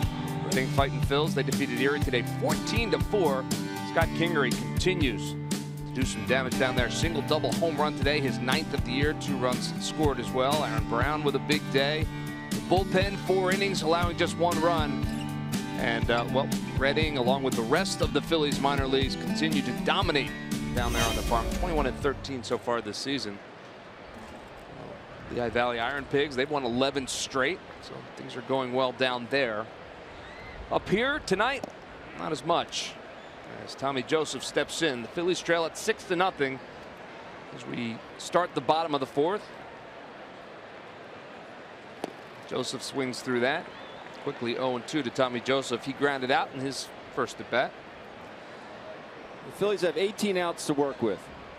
Let's see how they use them. In this ballpark, against this pitcher, there's definitely room to get back in it. Outside for a ball, 1-2. You don't have to get them all at once. Right. Get 2 here, maybe 1 the next inning, 2. Just keep it going. Get momentum back on your side somehow, some way.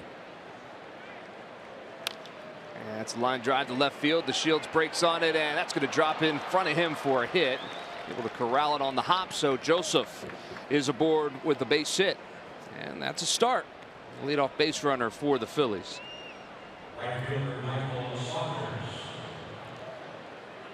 That's the 5th hit already for the Phils tonight. And Michael Saunders will step in. He singled in his first at bat.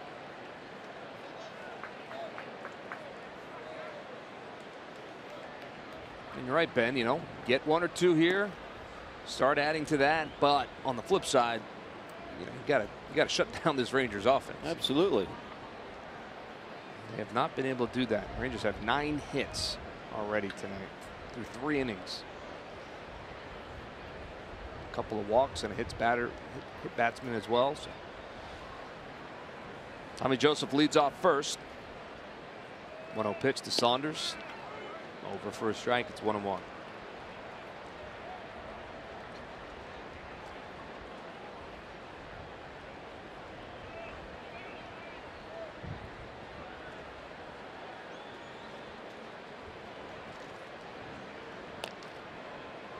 Fouled at the plate. It's 1-2 to Michael Saunders. Maikel Franco waits on deck.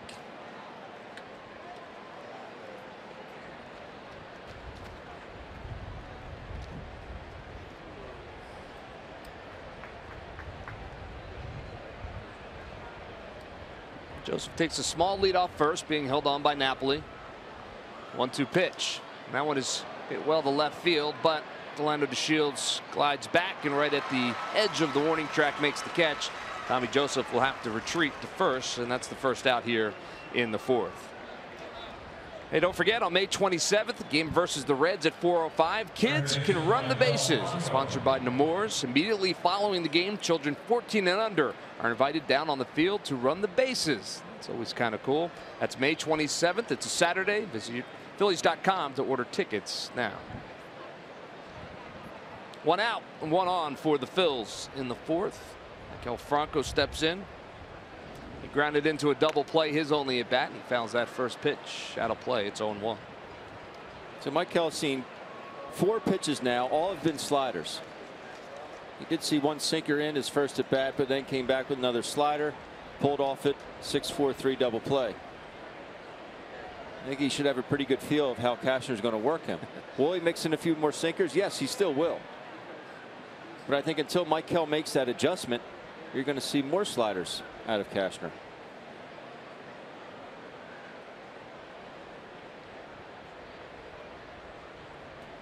A 1 pitch, ground ball left side. Perfect example. 5-4-3 double play. It's exactly what he did his first at bat. Cashner gets him again. Hitting is a game of adjustments. If you're not going to adjust, you're going to find yourself walking back to the bench. And another base runner erased on a double play. Phils trail it by 6.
Baseball is brought to you by Nissan. Shop ChooseNissan.com.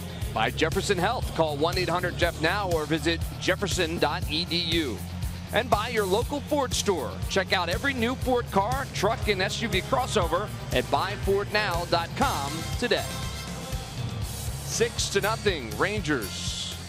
Bottom of the fourth, and well, the source of Ben's frustration. This is his first at bat, Ben. I mean, these are little sliders. They're not Yu Darvish-like sliders. In the fourth inning, he does again. I mean, that pitch says, hit me. Hit me hard. Don't pull off me. As Mazzaro steps in and fouls that first pitch. But that's what I'm saying. You have to make the adjustments. Pitch to pitch, at bat to bat, game to game. Maikel had 2 good pitches to hit there. One he could have blasted in the right field. The other one he could have hit to Arlington. And in the dirt. It's 1-1 now to Mazzara. We are in Arlington. So I couldn't. Odessa. How's that? Odessa. That's fine. That's fine. My partner is. I'm a little frustrated right now. Line drive down the right field line, and it kicks up some chalk, and it's a fair ball. It's going to go all the way to the corner. Mazzara will cruise into second with another leadoff hit. Fourth straight inning that the Rangers have had their leadoff man aboard, this time with a double.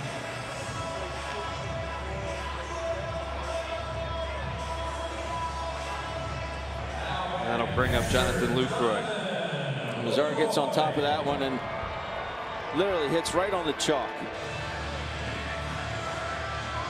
Picks it up.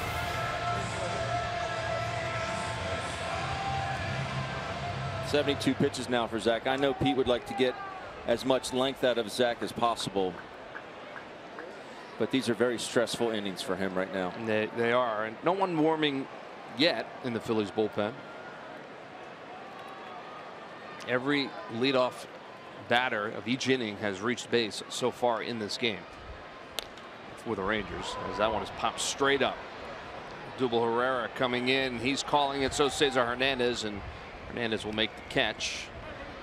So Mazzara has to go back to second, and that's the first out of the inning. That'll bring up Rougned Odor.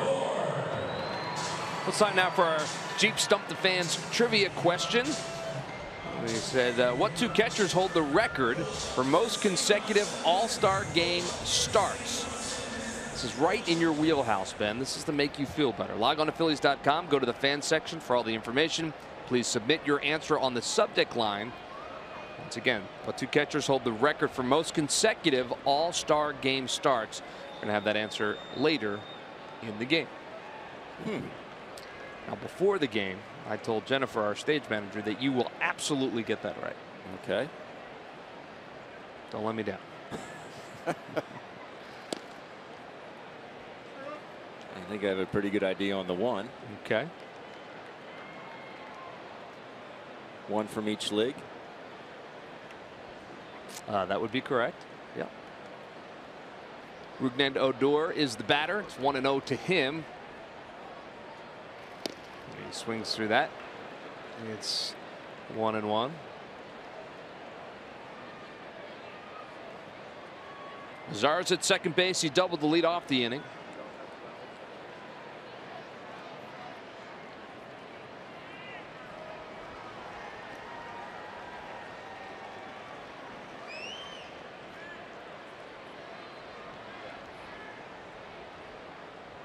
Eflin gets his sign for Cameron Rupp, working from the stretch. 1-1 pitch. Line drive through the hole where the shortstop would be, but the shift, he was not there, and that's going to score the runner from first, Mazzara. It's an RBI single for Odor, and another run for the Rangers. They lead at 7-0. Nice piece of hitting by Rougned Odor. You see Bob McClure on the phone, and that is going to start the bullpen stirring. Phil's had the shift going on. Take a look here. There's nobody in the vicinity except for Mazzara, who's taking his lead. Odor hits it right past him. He scores easily. A nice piece of hitting right there. So that'll bring up Mike Napoli. And he takes that first pitch a little bit low for a ball. It's 1-0 to Napoli.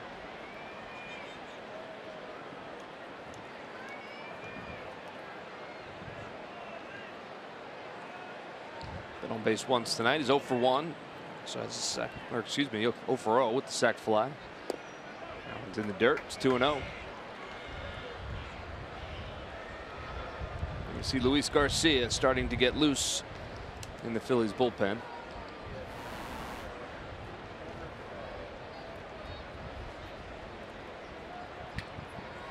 Odor leads off first. And 1 out here in the 4th. 2-0 pitch. Ground ball. This could be 2. Galvis to Hernandez 1, and over to first. 6-4-3 double play. So once again, Zach Eflin gets a ground ball when he needs it, but not before another run scores here in the 4th. Got 11 hits through the Rangers and 7 runs. We'll head to the 5th.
As Tom McCarthy Sr., a longtime usher here at First Energy Park, passed away last night. Tom lent a smile and helping hand here at Blue Cross games while serving as an usher in sections 107 and 108 since the team's inception in 2001. The Blue Cross send our thoughts and prayers to the entire McCarthy family. At this time, we ask you observe a moment of silence in honor of our friend Tom McCarthy Sr. Well, that was the scene last night in Lakewood as the Blue Claws got set to play their baseball game. A moment of silence for Tom McCarthy Sr. Tom, our partner, not with us here on this trip after losing his father a couple of days ago. And they had a moment of silence. Mr. McCarthy, Tom Sr., was a long time usher at the ballpark in Lakewood, a huge baseball fan, and was an usher there from the day that that ballpark opened until the beginning of this season when his health no longer allowed him to do that. He was a very popular figure, as you would imagine, as is his son, Tom McCarthy. Both guys just so much fun to be around and so much joy that they brought to so many people. And we said it last night, our thoughts and prayers are with the McCarthy family now as they go through this tough time. And we'll see Tom when we get back home on Monday, as the services for his father will be Sunday and Monday back in New Jersey. So, and one of the greatest stories that T-Mac would always tell about his father, and he had many of them, was the fact that growing up, Mr. McCarthy in northern Jersey was a big New York Giants fan. And when they moved to San Francisco, he just could not get over it. 20 years later, he wasn't over it. He could not get over the fact that they moved from New York to San Francisco. And T-Mac said, I said, Tom, he never got over that. He goes, he still can't. He's in disbelief. It's just a great baseball fan. As Cameron Ruff lifts that one to right field. It's hit pretty well, getting all the way to the track, but at the track, Mazzaro reaches up and makes the catch. And Daniel Nava has to retreat to first. Just missed it, did Cameron Rupp. And that's the first out of the inning. Just to put a bow tie on that story, many years after the Giants left for California, Tom's kids bought their grandfather a New York Giants jersey for Father's Day. And at that point, Helene McCarthy, his wife, said, "You're going to wear that because the kids bought that for you." He said, "Okay, I will." And thus he got over his dislike of the New York Giants and then fleeing town. So Freddie Galvis is the batter for the Phils as Daniel Nava leads off first. I thought maybe Cameron had gotten that one, and that's a ground ball back up the middle, but an easy play for Andrews. Steps on second. My oh my. Another double play for the Rangers ends the inning. So 6-3 goes to put out. Phils trail it by 7.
Well, two great post-game fireworks shows sponsored by Xfinity. Thursday, July 6th versus Pittsburgh at 6:05, and then Friday, July 7th versus the Padres at 6:35. It's the best holiday fireworks show in the city. It's never too early to start planning to see those games. Log on to Phillies.com for more information and to order your tickets.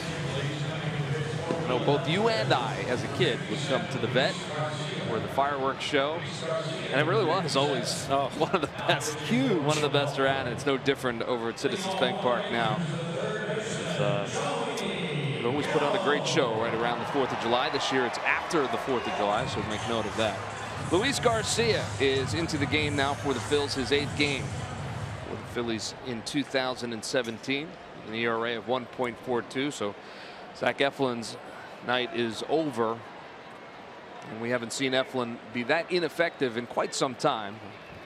This Rangers lineup started early and often, and they were able to chase him early in this one. We're in the bottom of the 5th. Phillies trail by 7. Joey Gallo is the batter, who was hit by a pitch in his last at bat, and he pops that one out of play. 98 miles per hour from Luis Garcia. Moving every which way.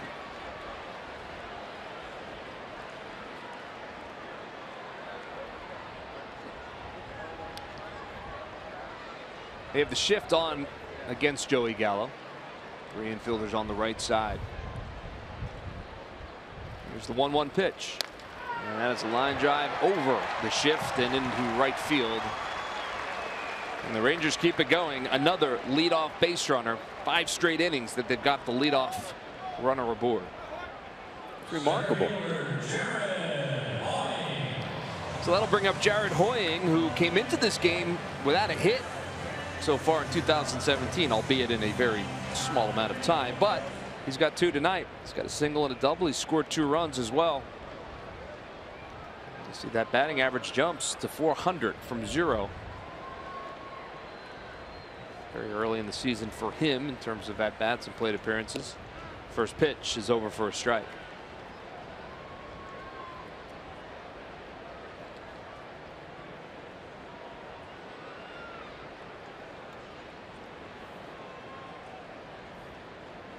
Gallo gets the lead off first, and Hoying swings through that one. It's 0-2 to Jared Hoying.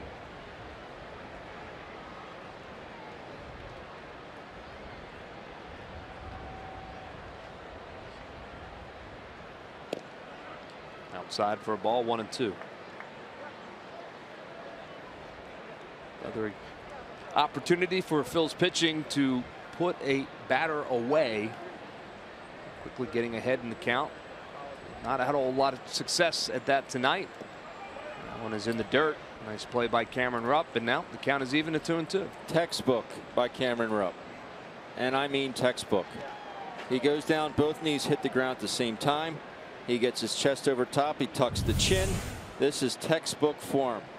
Hand behind the mitt, right out in front. Well done, Cameron. From the stretch, Garcia, the 2-2 pitch. Outside for a ball. It's 3-2. That one was close. 0-2, 3-2. Yeah, that's. We talked about it at the very beginning of this ball game. As we got started, it has been an issue for the Phils. It continues to be an issue tonight. 3-2 pitch. It's fouled backwards, so the count remains 3-2 to Hoying. Rangers scored 1 in the first, 1 in the second, 4 in the third, and 1 in the fourth.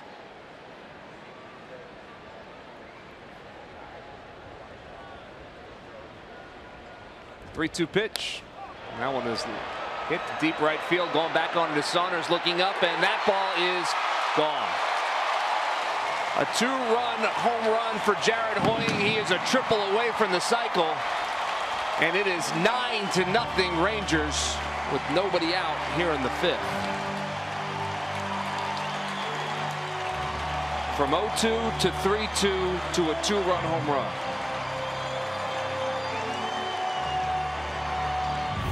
You're starting to wonder now if this is in some of the heads of these pitchers. Okay, I got ahead, but how in the world am I going to be able to put these guys away? The breaking ball, full count there, and Hoying doesn't miss it.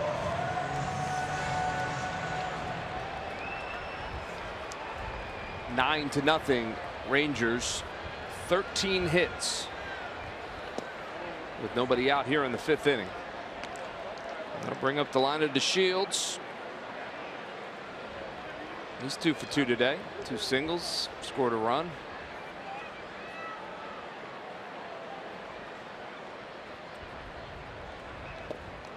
He's in the dirt. 2-0 to Delino to Shields.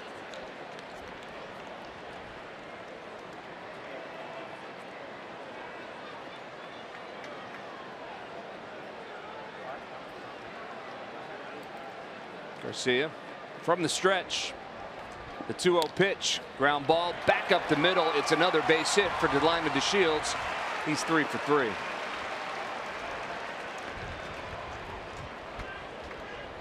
At the 14th hit thus far through 4 innings of work. On into the 5th here. Tommy Joseph going to play behind Delino to Shields. And that'll bring up Shin-Soo Choo. He is the Rangers leadoff hitter. And here we are in the 5th inning. This is his 4th at bat.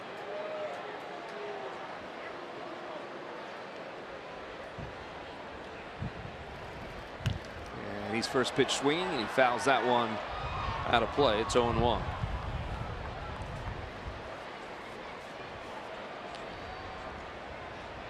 You see Shin-Soo Choo 2 for 2.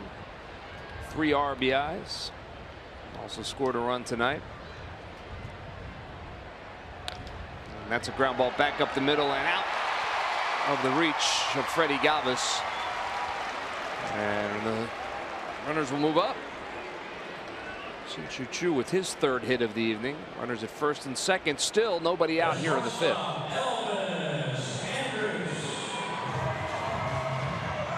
That'll bring up Elvis Andrus. He also has 2 hits tonight.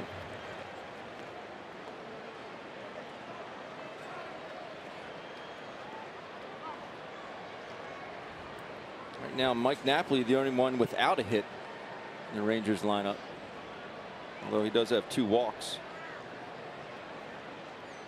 I'm sorry, 1 walk and a sac fly. Runners at 1st and 2nd. And the first pitch is over for a strike. Andrews bailing on that breaking ball and catches the corner, so it's 0-1 to Elvis Andrus.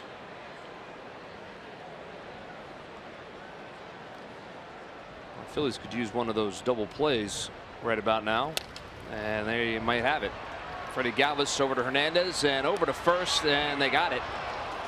6-4-3 double play. Thank you very much. And that's 2 outs here in the 5th, but runner moves down to 3rd. There's the line of the Shields over there at 3rd.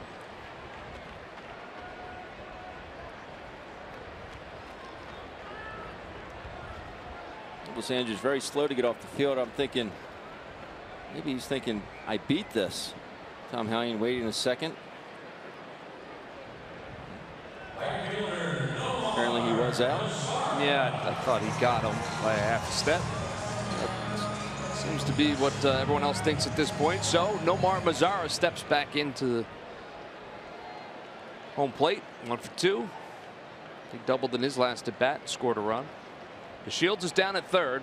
First pitch to Mazara's in the dirt. Nice play by Cameron Rupp.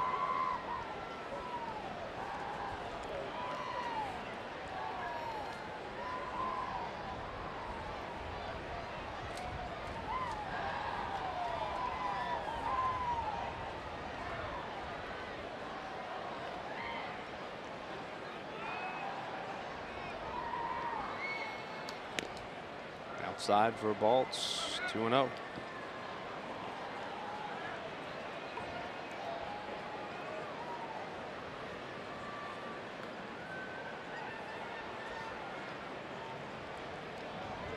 Shields with the small lead off 3rd. From the stretch, the 2-0 pitch. Outside for a ball. It's 3-0.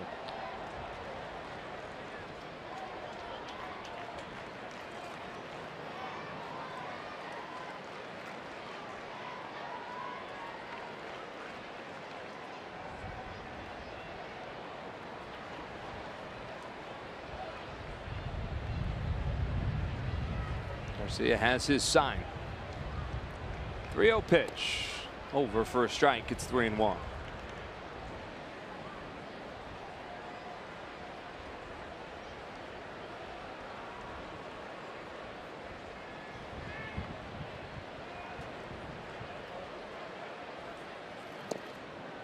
That one's in the dirt, and he walked it.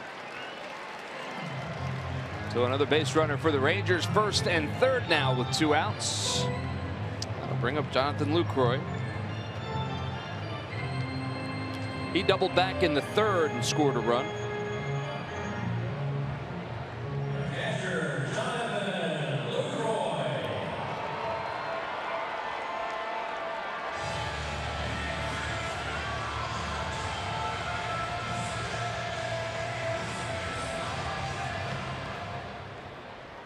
Steps in from the right side.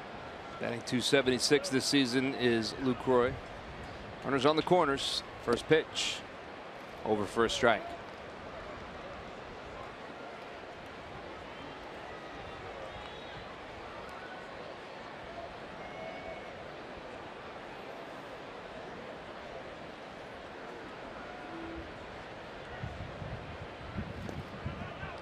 In the dirt. Another good play by Cameron Rupp.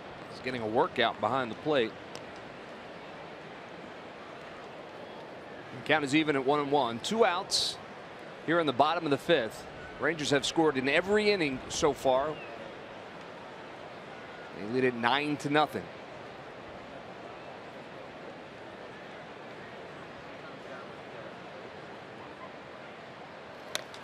That one is lofted into right field. Michael Saunders drifts back and he'll make the catch for the final out in the 3rd inning, but not before a couple more runs across the plate for the Rangers.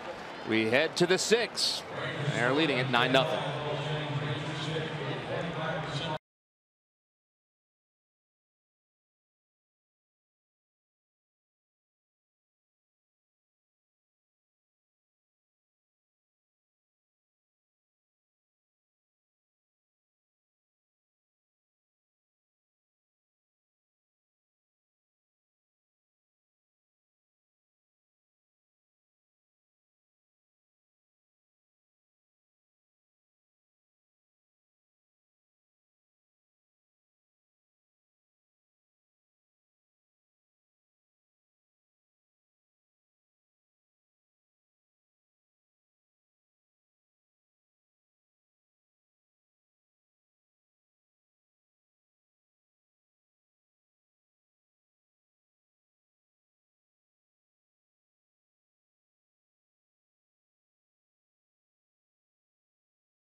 Holding on to the honor for a 2nd straight week. Aaron has been tearing the cover off the ball since the start of May. Through the first 11 days of the month, he was smacking the ball around at a clip of .433. That was carrying a slugging percentage over 1,000. Through his first 8 games of the month, Altair had 13 hits, equaling his total for the entire month of April. Then he put together 3 straight games with a 3-run home run in each. And it's brought to you by Independence Blue Cross. Live fearless. Well, the Phillies could certainly use a little bit of that offense that Aaron Altair has delivered in the month of May. Right now, Andrew Kashner, the right-hander for the Rangers, is shutting him out as we start here in the top of the 6th, top of the order for the Phils. Cesar Hernandez, Odubel Herrera, and Aaron Altair with that 3rd in this inning. Hernandez has been on base twice, singled and he walked. Watches that one sail a little bit outside for a ball. It's 1-1. The Rangers have had their leadoff hitter on base in every single inning. The Phillies, on the other hand, have grounded into a double play in 4 of the 5 innings so far tonight. I don't ever recall that before. Well, they only ground into 3. The first one was a strike him out throw. Right. You're right. Still a lot of double plays. 2-1 pitch. Ground ball to first. 1 out. Oh yeah, you look up at the scoreboard, 6 hits, only 3 men left on base for the Phillies because of those double plays. So Cashner's cruising with 1 out here in the 6th, and that'll bring up Odubel Herrera. 0 for 2 tonight is Herrera.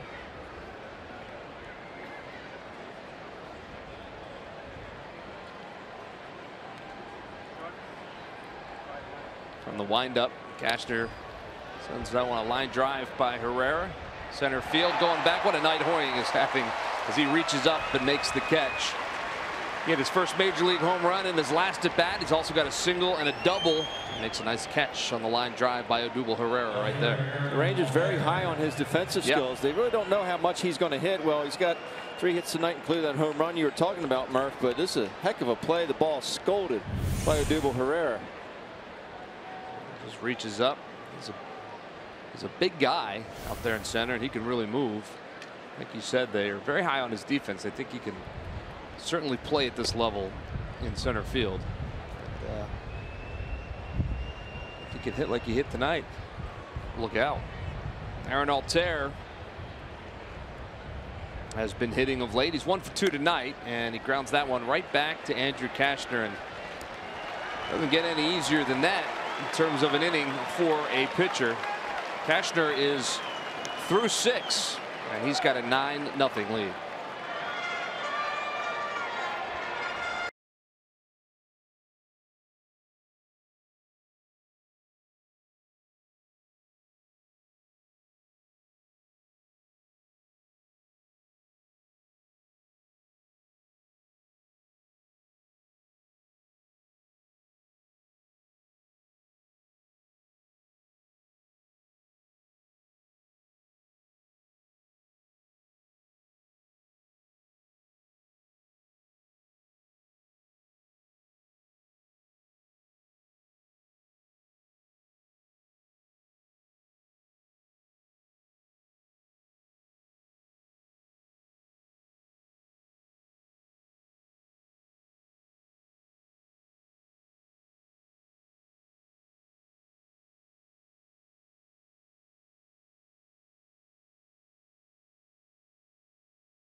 Phillies baseball is brought to you by WB Mason. Who but WB Mason for fast, free delivery? Nobody does it better. And by Toyota. Find your favorite model Toyota today. Toyota, let's go places. Oh, now we got a couple fans in the stands. Really? We have 3 fans right there. Actually, yeah. Where's she plug that in? Batteries, Murph. Oh, who knew? No. Seriously? It's a beautiful night. What does she need the fan for? I don't even think it's moving, to be honest with you. Like the propellers on a plane, it looks like they're just stationary. Perhaps. She is keeping cool tonight. The Rangers, well, they're red hot. It's bottom of the 6th. They lead at 9-0. Andres Blanco now in the game for the Phillies.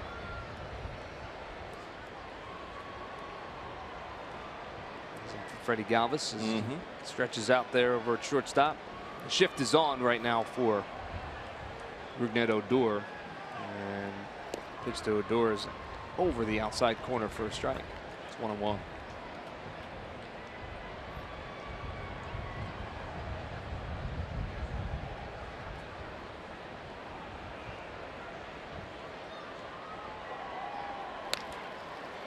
And hard hit right at Cesar Hernandez. 1 out here in the 5th, or excuse me, in the 6th.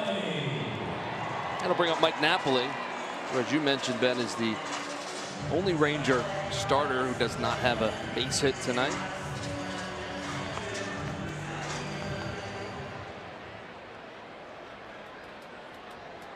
Infield goes back to normal positions. Straight up against Napoli. The first pitch a little bit low for a ball. It's 1-0.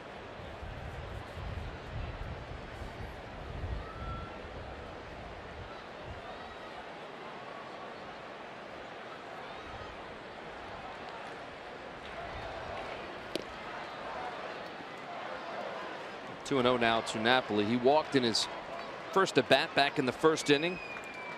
He's also flown out and grounded into a double play.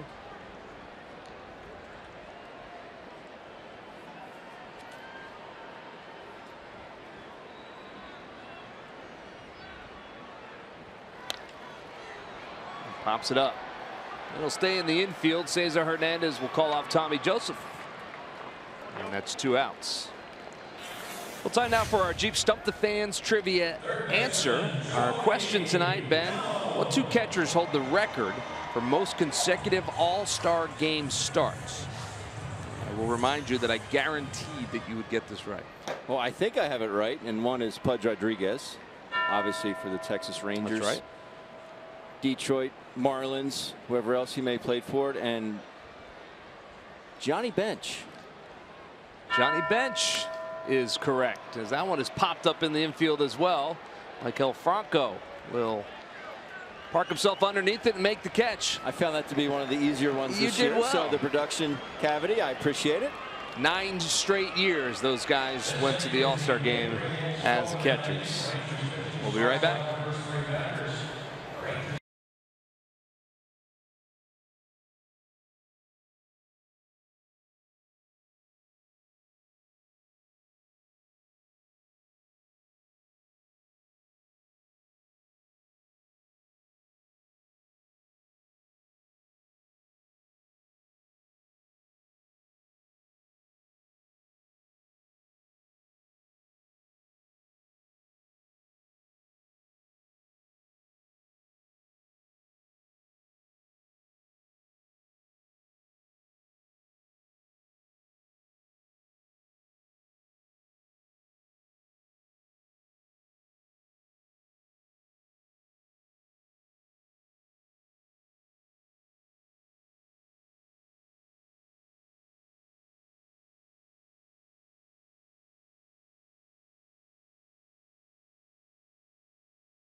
Time now for your Delaware Valley Honda Dealers game summary, and well, as you would expect, it is certainly lopsided in the Rangers' favor. They've outscored 14-1 have been the Phils in 2 games in this series. Garrett Hoying having himself quite the game tonight. He is a triple away from the cycle and his first major league home run as well. Phils trail at 9-0 as we begin the 7th inning. Tommy Joseph steps in. It's 1 for 2 tonight. And he lines that one, and that one is going to find the gap in left center field. He'll take a turn around second, and he'll motor, and the throw goes wide at second base. So Tommy Joseph, double all the way for him. Never even stopped to think about stopping, and he leads off the 7th inning with a double. Shows you how strong Tommy Joseph really is. And this ball gets in on him, but still strong enough to get enough of it to hit that ball in the left center field gap. See him pull those hands in. He knows it's going to get down. He has been one bright spot in an otherwise pretty bleak month of May for the Phillies. As Michael Saunders steps in. Saunders 1 for 2 tonight as well. He also singled. So Joseph at second with nobody out here in the 7th.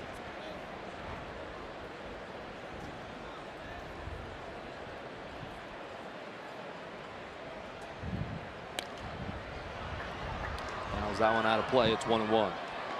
Before this inning, Cashner had only needed 12 pitches to get the last 6 outs. 12 pitches, 6 outs. That is efficient.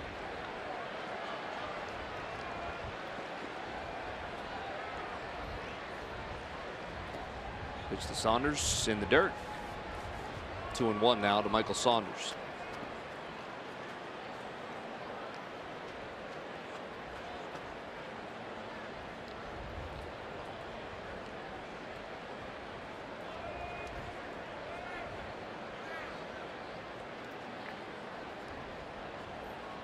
From the stretch.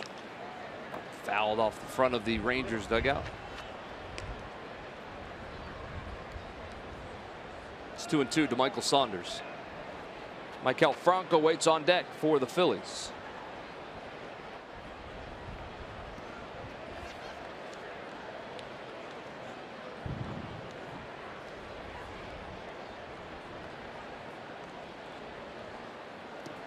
That one's into the dirt. Nice play by Jonathan Lucroy, and now the count is full to Saunders with Tommy Joseph leading off second. Hard to believe with that double by Tommy Joseph. It's 21 total bases now for the Phillies tonight, and they don't have a run on the board. And no runs to show for it. That is hard to believe. Man, no base hit would change that here. 3-2 pitch. Foul back.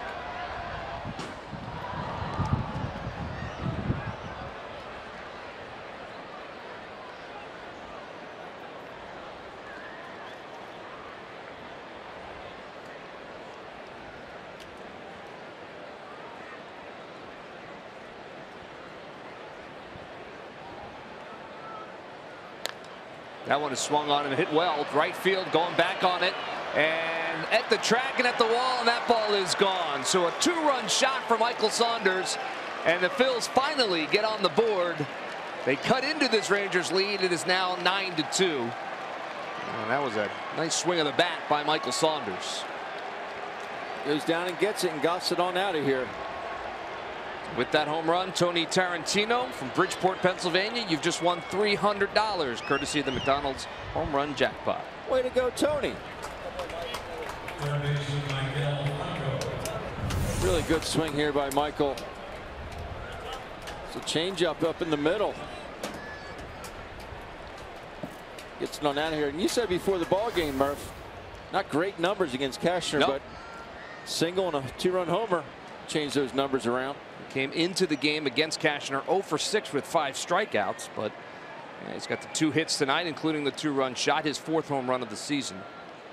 Maikel Franco the batter now, and he lines that one in the left field. Delano DeShields comes on and makes the catch. Once again, he went back first and then had to come and recover, but he was able to do so, and that's the first out of the inning. He definitely takes some awkward routes out in left field. That'll bring up Daniel Nava. 2 for 2 today.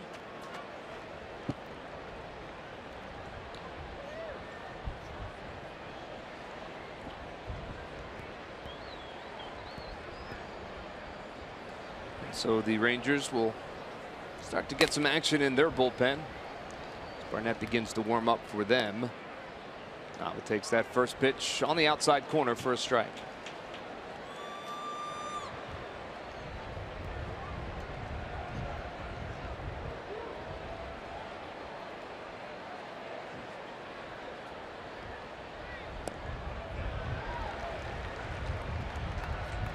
Two now to Daniel Nava.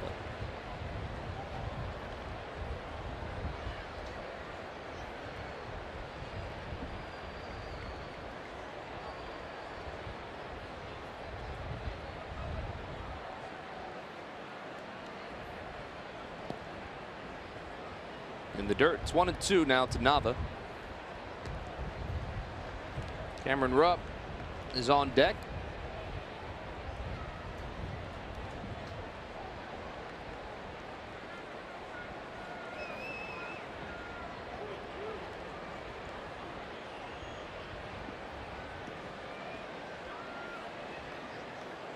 Cashner working from the windup. The 1-2 pitch. Ground ball to the right side. Odor has it. And that's the second out of the inning. So Nava's retired for the first time tonight, and that'll bring us to our Unlimited Baseball break presented by T-Mobile. What's happening around baseball today? Well, not a surprise. Tensions running high between the Dodgers and the Giants as benches clear tonight. That game in San Francisco that was actually up on the big screen.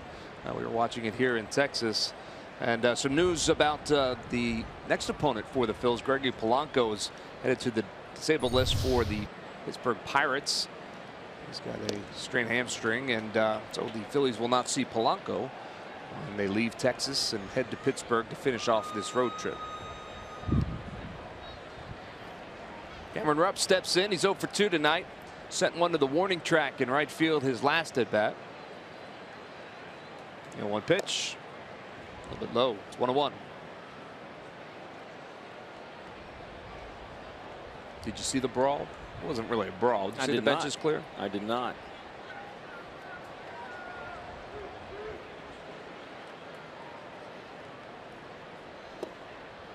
It's in the dirt. How about the big group of Dodger fans that somehow, I don't know how they did it, they snuck in a giant LA banner. I mean, it was huge. And they had it in the stadium in San Francisco. And I mean, it was, I don't know how in the world they could have gotten that in the stadium. It was really, really big. Was it like on a canvas? It was like on a giant canvas, like a bed sheet kind of thing? Yeah. But it was, I mean, it was professionally made, but it went over, I don't know how many rows of seats, and they were all a big group of Dodger fans at AT&T Park, and they were holding it up. And of course, Buster Posey promptly hit a home run while it was being displayed. 2-2 pitch and called. Third strike. Cameron Rupp is a strikeout victim. Well, the Phils able to get on the board here in the 7th inning thanks to a 2-run shot by Michael Saunders, but they still have work to do. They trail by 7.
Well, the Toyota turning point tonight's ball game. 3 hits by Hoying. The first one is single, and a double down the line. And then the big one, 2-run homer in the 5th. His first big league home run. He's having himself a heck of an evening. That is your Toyota turning point. All he needs is a triple for the cycle. And he will step to the plate. I'd imagine in search of that triple, maybe in the back of his mind, right? As the Phillies shift on Hoying. 3 infielders on the right side of the diamond.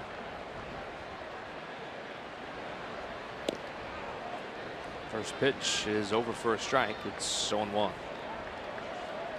You see the shift. I think you really have to go down and away to Hoying. It's just the way his hands move. His first movement is this way. So his hands go, we call it casting. His hands go straight out and around the baseball. The open stance, he's looking to hook everything. And he drills that one into center field, and it is another base hit for Hoying. He is 4 for 4.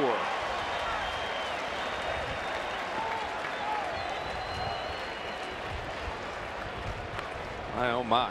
His Ranger teammates certainly do appreciate the efforts by the young man.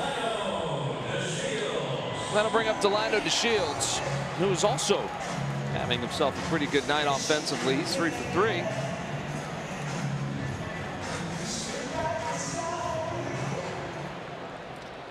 Also scored a run in this one.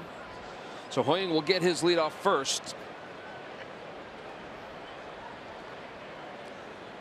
And that first pitch is on the outside corner for a strike. 16 hits for the Rangers tonight.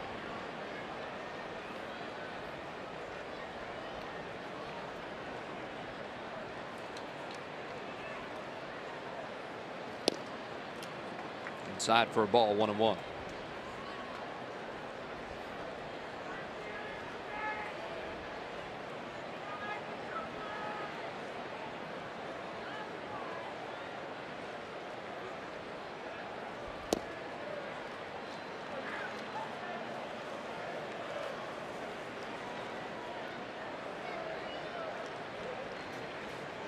Played in quite a few of these kinds of ball games here. One's in the dirt. 3-1 now to DeShields. Yeah, you said you enjoyed hitting here, despite maybe what the numbers would say. Yeah, I think that was what you said last night. It was. He's only able to hit 1 homer here. Ground ball to the left side. Franco charges it. He's going to have to go to first, and Delino DeShields beats him down the line. Franco hesitated, looked at second, didn't think he had a play there, went across the diamond to first. And DeShields getting down the line in a hurry. Smelt the base hit, and he got it. Yeah, you can't teach speed. Mike Cal just unsure of himself. DeShields gets down the line. Well, it rains, it pours. Yeah. 4 singles for DeShields, and runners at first and second, nobody out. And top of the order again, it is Shin-Soo Choo, who's also 3 for 3, 3 singles.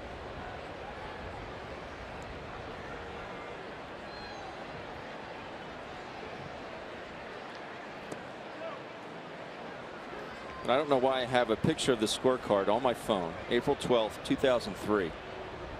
Game here actually was a game in Seattle, but playing the lineups that the Rangers used to have, could play some long ball games.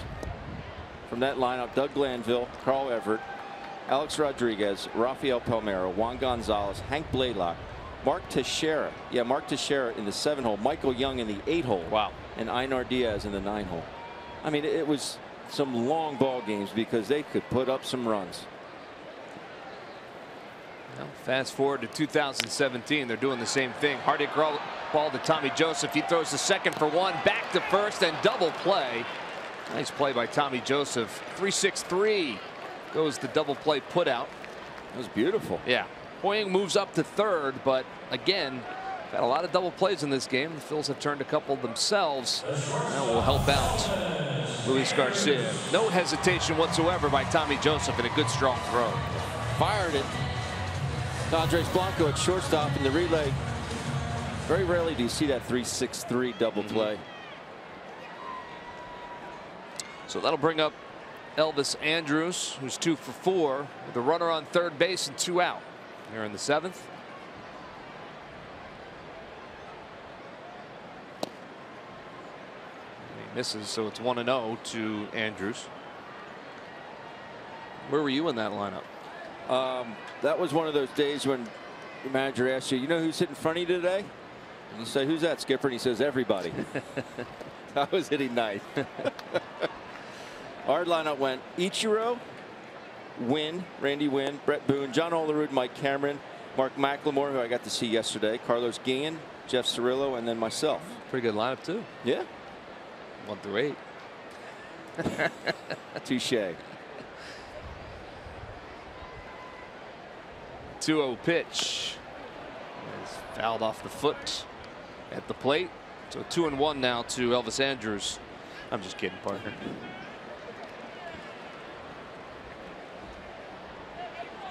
Seriously, you have Mark Teixeira and Michael Young in the 7-8 hole for that Texas team.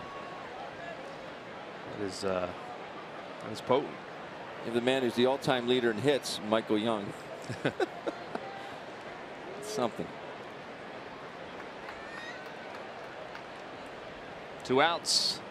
At the bottom of the 7th, the 2-1 pitch. Inside for a ball. It's 3-1. I really don't know why I have a picture of that scorecard on my phone. It's from 13 years ago. Yeah. There's got to be a reason, right? Someone sent it to you, maybe? Could be.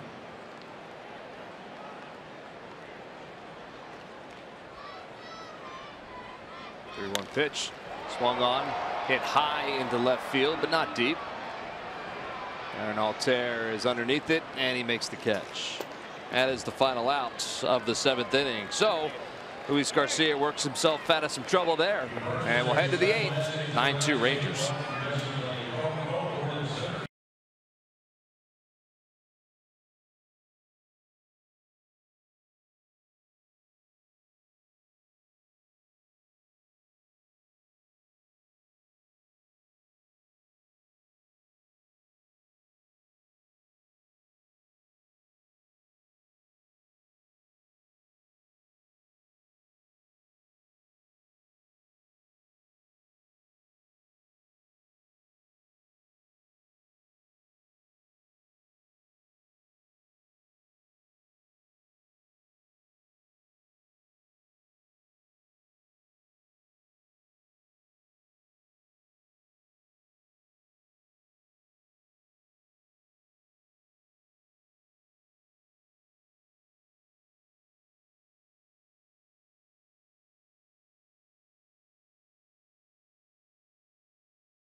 Phillies baseball is brought to you by your Delaware Valley Honda dealers. Hurry to your local Delaware Valley Honda dealer or visit DelValHondaDealers.com. And by McDonald's. Now at McDonald's, an ice cold delicious soft drink is just $1. I'm loving it. 9-2 the Rangers. Top of the 8th inning, 16 hits for the Rangers and some defense as well. And the Hyundai defensive plays the game. Unfortunately, at the hands of the Phillies. Michael grounds in the 6-4-3. And he grounds into the 5-4-3.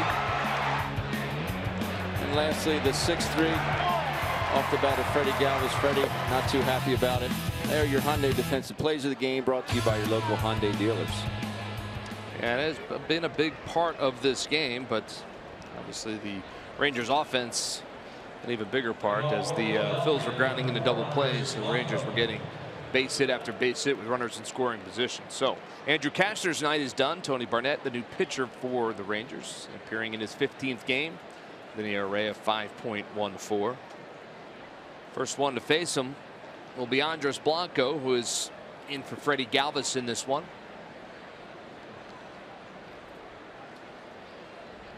So his first at bat, first pitch to Blanco is outside and low for a ball. It's 1-0.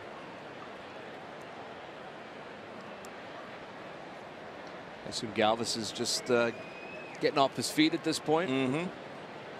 Day game tomorrow here against the Rangers. Well deserved, a little bit of rest. Line drive by Blanco to left field. The Shields on the run, and he reaches up and makes the catch. And that's one out here in the 8th inning.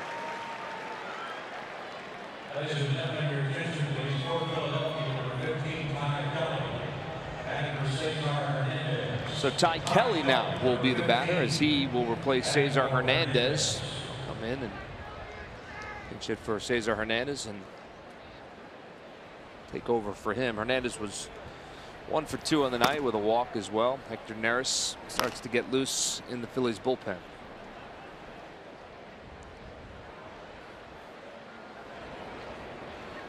First pitch to Kelly, finds the backstop. It's 1-0 to Ty Kelly, batting .300 for the Phillies this season.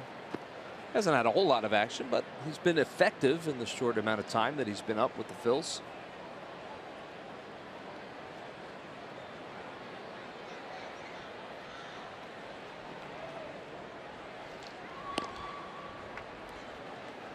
That misses outside for a ball. It's 2-0.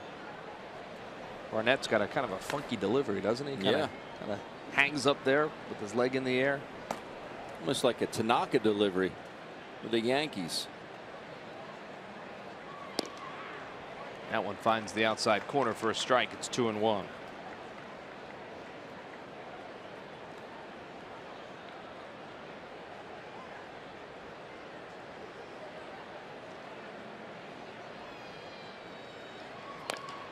Ground ball, and it's foul. Take a look at the delivery. Just kind of hangs there for a second and then fires. How hard is that timing wise for a hitter? Well, if you have a big leg kick, it would be very difficult to figure out when exactly he's going to lift it and do that little pause in the middle. For someone like Odubel, Aaron Altair with those exaggerated leg kicks.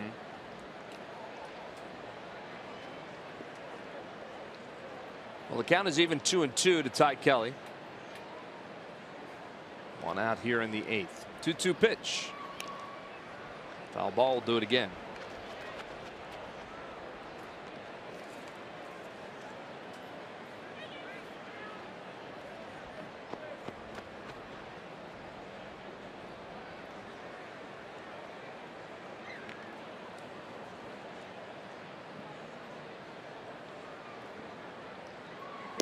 Swing and a miss, and he got him. So a strikeout for Barnett for the second out here in the 8th.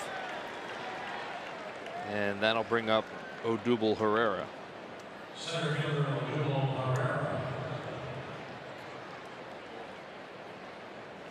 Herrera 0 for 3 tonight.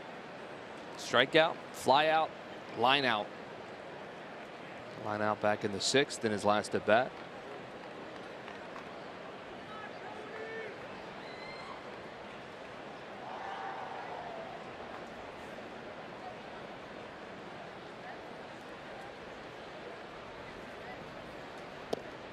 First pitch to Herrera's outside and low for a ball, 1-0. See how Odubel was caught kind of in the middle there. He didn't know when he should gather.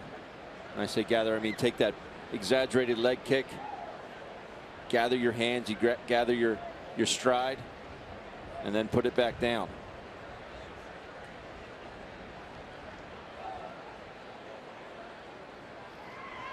Better there.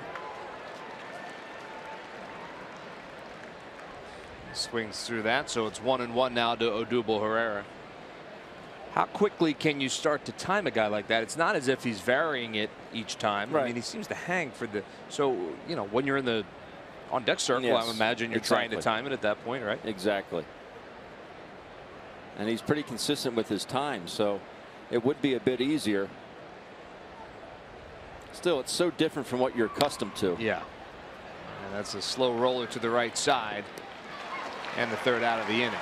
So Barnett is effective in his inning in relief. And we'll head to the bottom of the 8th. It's been all Rangers tonight. They lead it by 7.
Well, CSN has you covered on air, online, and now with podcasts.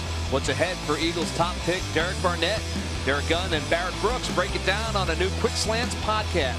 Download and listen on Audio Boom, iTunes, Google Play, and of course, CSNPhilly.com. Gunner Barrett always breaking it down, giving you the info you need. 9-2 here in Arlington. It's been all Rangers, and if you need proof, well, there you have it. The in-game box score. Look at all those hits. Only Mike Napoli, who has been on base because he walked, but it does not have a hit in the starting lineup for Texas. They have scored in 6 of the 8 innings or 7 innings that they've checked that. They've scored in 5 of the 7 innings that we've played tonight. As they come to bat here in the bottom of the 8th. Omar Mazara leads it off against Hector Neris, the new pitcher for the Phils. See Neris's numbers. 19th game. 3.86 ERA. There was an off day in Texas. And Neris hasn't worked in a couple of days. So I guess Pete McCannon thinking let's get him out there and he'll throw a couple pitches. Ty Kelly stays in the game for Cesar Hernandez down there at second base. The count is 1-2 to Mazara.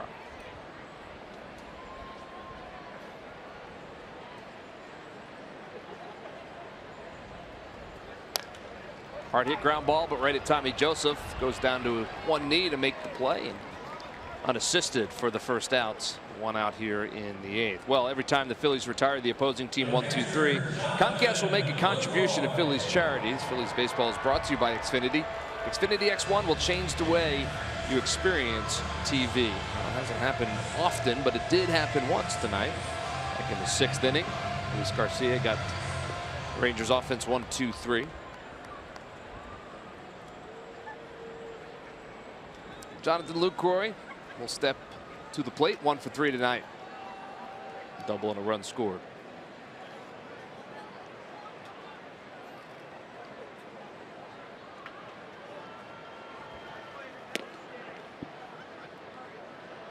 .95-mile-per-hour fastball from Hector Neris. Sails a little high and outside. It's 1-0 to Jonathan Lucroy.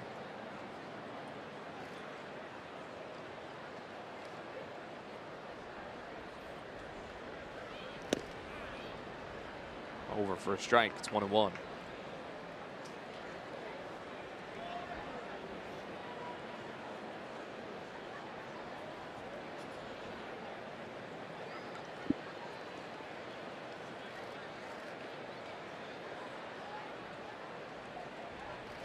Ooh, and he hit him. That's not what Hector Neris was trying to do in this situation. I certainly don't think. No. So Lucroy will be a base runner with 1 out here in the bottom of the 8th. I'm going to bring up Rougned Odor.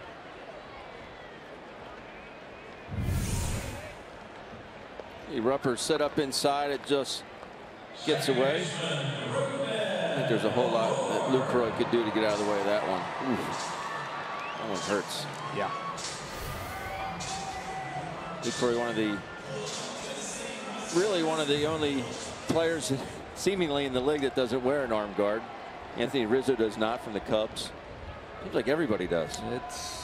It's a vast majority. I agree with you, including Odor, who steps in.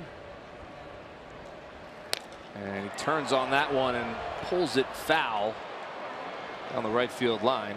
Hit it well, but it was hooking the entire way.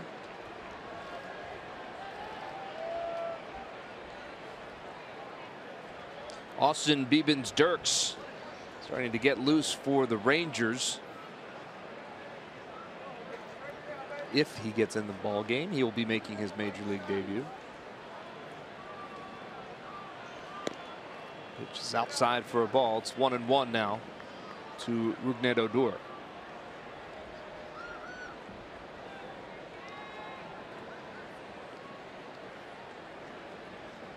But one more double play in this game. Love to see it. Over for a strike. It's 1-2. Nick Pivetta will pitch tomorrow for the Phillies. Game at 2 o'clock Eastern time on CSN. Phillies pregame live, of course, at 1:30 coming your way. And he hits that one into left field, going back on it is Aaron Altair, and he's going to be able to make the catch. Going back to first is Jonathan Lucroy. 2 outs here in the bottom of the 8th inning. The first baseman, Mike Napoli. So that'll bring up Mike Napoli. You think he knows he's the only one that doesn't have a hit? You think someone's told him that? Oh, he knows.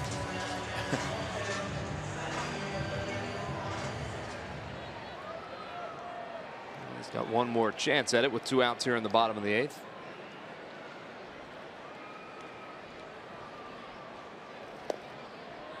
First pitch from Neris is outside for a ball. It's 1-0.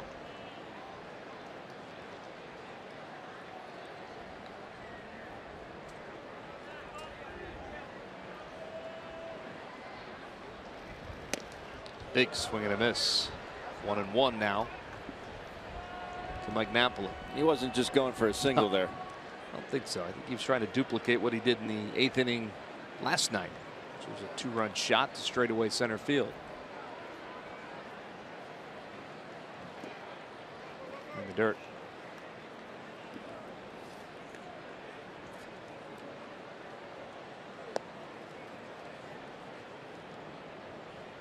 Looking ahead to the top of the 9th for the Phils, Aaron Altair, Tommy Joseph, and Michael Saunders. 3, 4, 5 will be the batters for the Phillies. They certainly have a big mountain to climb, but stranger things have happened, right?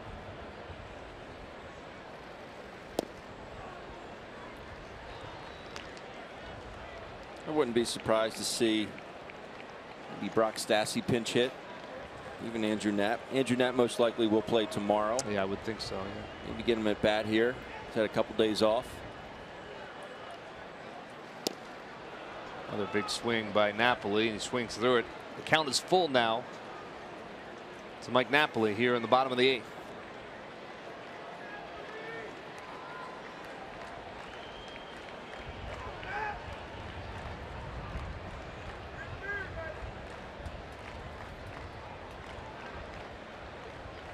Three-two pitch.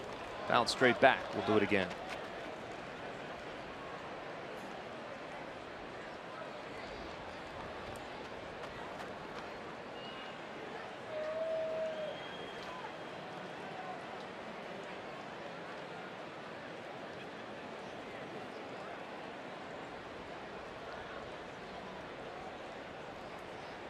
Harris looks in and gets his sign from Cameron Rupp.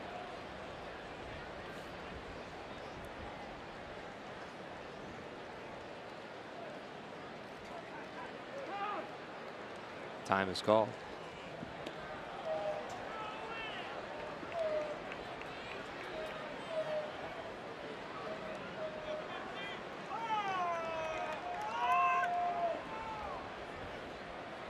Second base umpire Phil Cuzzy's like, hey guys, let's go. Guess Phil has somewhere to be. 3-2 pitch. Fouled back.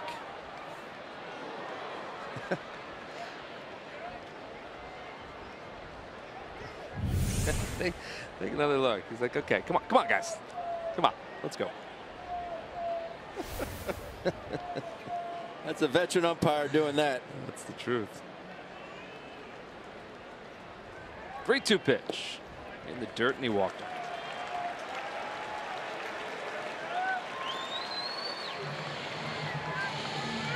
So Napoli is a base runner. Joey Gallo will be the batter, and well, he's not going to face Hector Neris because Pete McCannon is taking the baseball from him. And there'll be a pitching change here in Arlington with 2 outs here in the bottom of the 8th. I imagine they don't want to tax Neris too much, so we'll be back with the Rangers leading 9-2.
Phillies post-game live. Michael Barkan and Ricky Vitalico back in studio. They're set to break this one down. The 14th loss in the last 17 games for the Phillies. The guys will talk about that and how to right the ship for the Phillies. Tough night for Zach Eflin and another tough night for the offense as well. It's Your Auto Insurance presents Phillies post-game live right after this ball game. But first, Adebray Ramos will check in to his 18th game of the season. 16 2/3 innings for Adebray, 4.32 ERA. There's 2 outs here in the bottom of the 8th inning. Runners at first and second for the Rangers. And well, we speculated that Pete just didn't want Hector Neris to get taxed just in case they need him tomorrow in a situation where they're leading the game. All right, his first pitch swinging is Joey Gallo. He pops it up on the infield, and shortstop over on the second base side of the bag. Andres Blanco makes the catch for the final out. So that was effective by Adebray Ramos. One pitch, and he gets the out they need. We head to the top of the 9th. The Phils need at least 7.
Well, the W.B. Mason delivery of the game.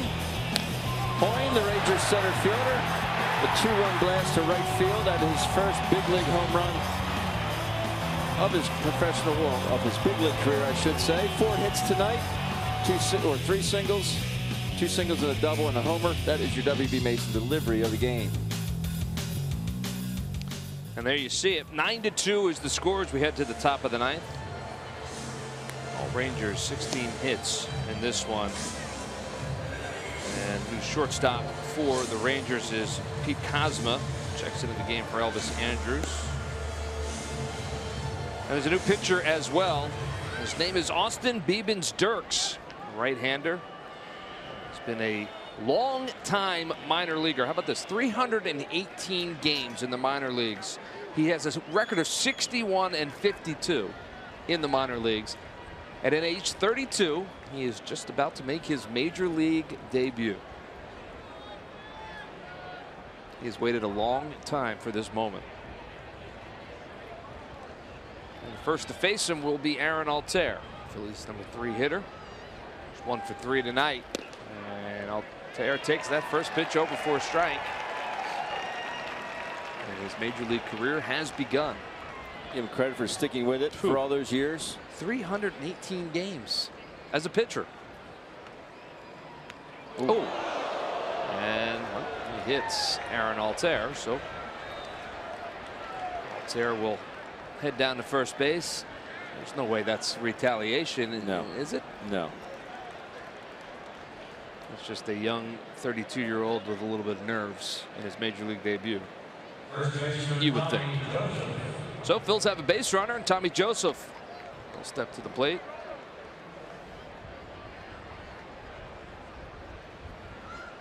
No, there's no intent there.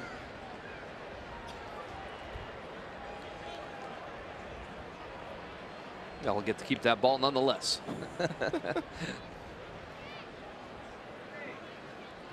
First pitch to Joseph is outside for a ball. It's 1-0. Some would argue that maybe that was on purpose. No, I'm not going to. Well, I don't want to argue. So.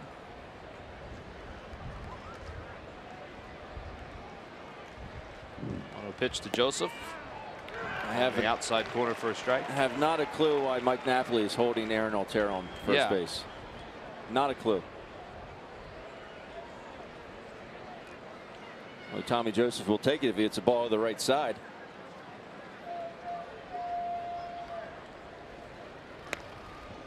Fouls that one to the right side. It's 1-2 now to Tommy Joseph. Joseph has 2 hits tonight, 2 for 3.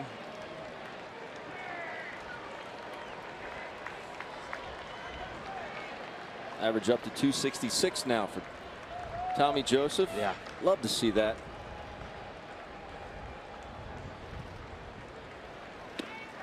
Swings through that one. And he is a strikeout victim here in the 9th. The first strikeout of Evans Dirk's career. And they'll save that baseball as well. That's the first out here in the 9th. The problem with not having any scouting reports on guys, you don't know what they throw. Guys that call up from the minor leagues.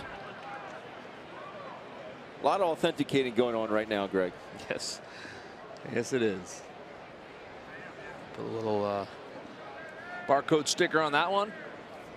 Or wouldn't he be able to keep that ball? I would imagine. You think he really wants it authenticated? I don't want a sticker on my first strikeout. That's just me, though. Well, I hear you. Michael Saunders is the batter, and he pops that one straight up. And off with the mask is Jonathan Lucroy, who makes the catch. Second out of the inning. Aaron Altherr has to remain over there at first base. So the Phillies are down to their final out.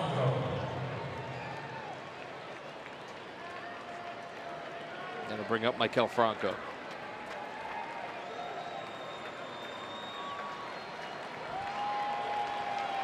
Franco is 0 for 3 tonight. He's grounded into 2 double plays. He also flew out left field. Rangers fans that are still here are on their feet. First pitch to Franco is a line drive into center field. Breaking on it is Hoying, and nope, not that time. That one's going to fall in front of him. Aaron Altherr will keep on going. He's rounding third, and he will score. No throw to the plate. Aggressive base running and aggressive by Juan Samuel as Aaron Altherr comes all the way around from first to score. Maikel Franco with the base hit and an RBI, and it's 9-3 now here in the 9th.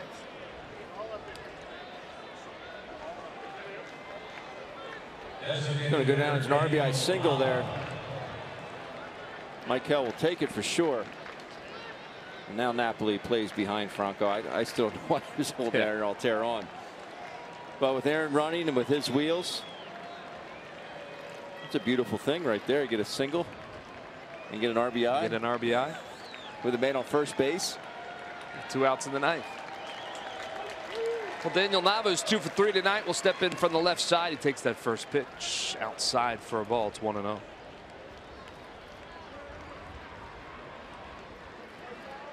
Always nice to finish a ball game. I don't care what the score. Finish your night with a knock. I don't care if you're 4 for 4, 0 for 4. Just gives you a better feeling going into tomorrow's ball game. It's over for a strike. It's 1-1. Well, the Phillies are searching for good feelings on this road trip. It has not gone particularly well. They win 1 in Washington. Probably could have won at least 1 more. And the Rangers have taken it to them. Taken it to them? Could say that. First 2 games here in Arlington. Well, I would say Yu Darvish took it to him last night. Yes.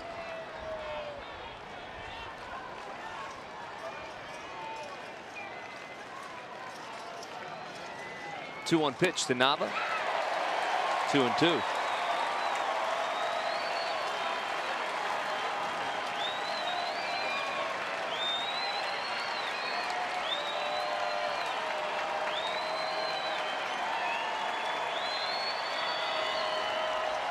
Fans on their feet once more.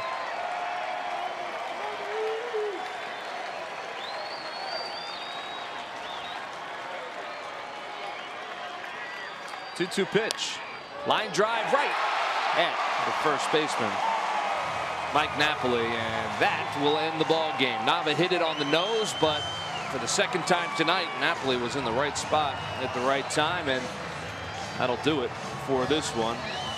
As Evans Dirks makes his major league debut and allows a run, but settled down and got the 3 outs. But the night really belonged to that man. Is the Chevrolet player of the game, Jared Hoying. 4 for 4, 2 singles, a double, and 2 home runs. A 2-run shot, that home run, and well, he had a pretty good night. He sure did. Raising his batting average. I know it's short-lived in the big leagues, up to .571. Well, you said at the beginning of the broadcast, Murph, 2 pitchers with no wins. Someone's got to get one. Unfortunately, it was Andrew Cashner tonight. He got it tonight on the back of 16 hits from his ball club. Rangers win it 9-3. We'll be right back.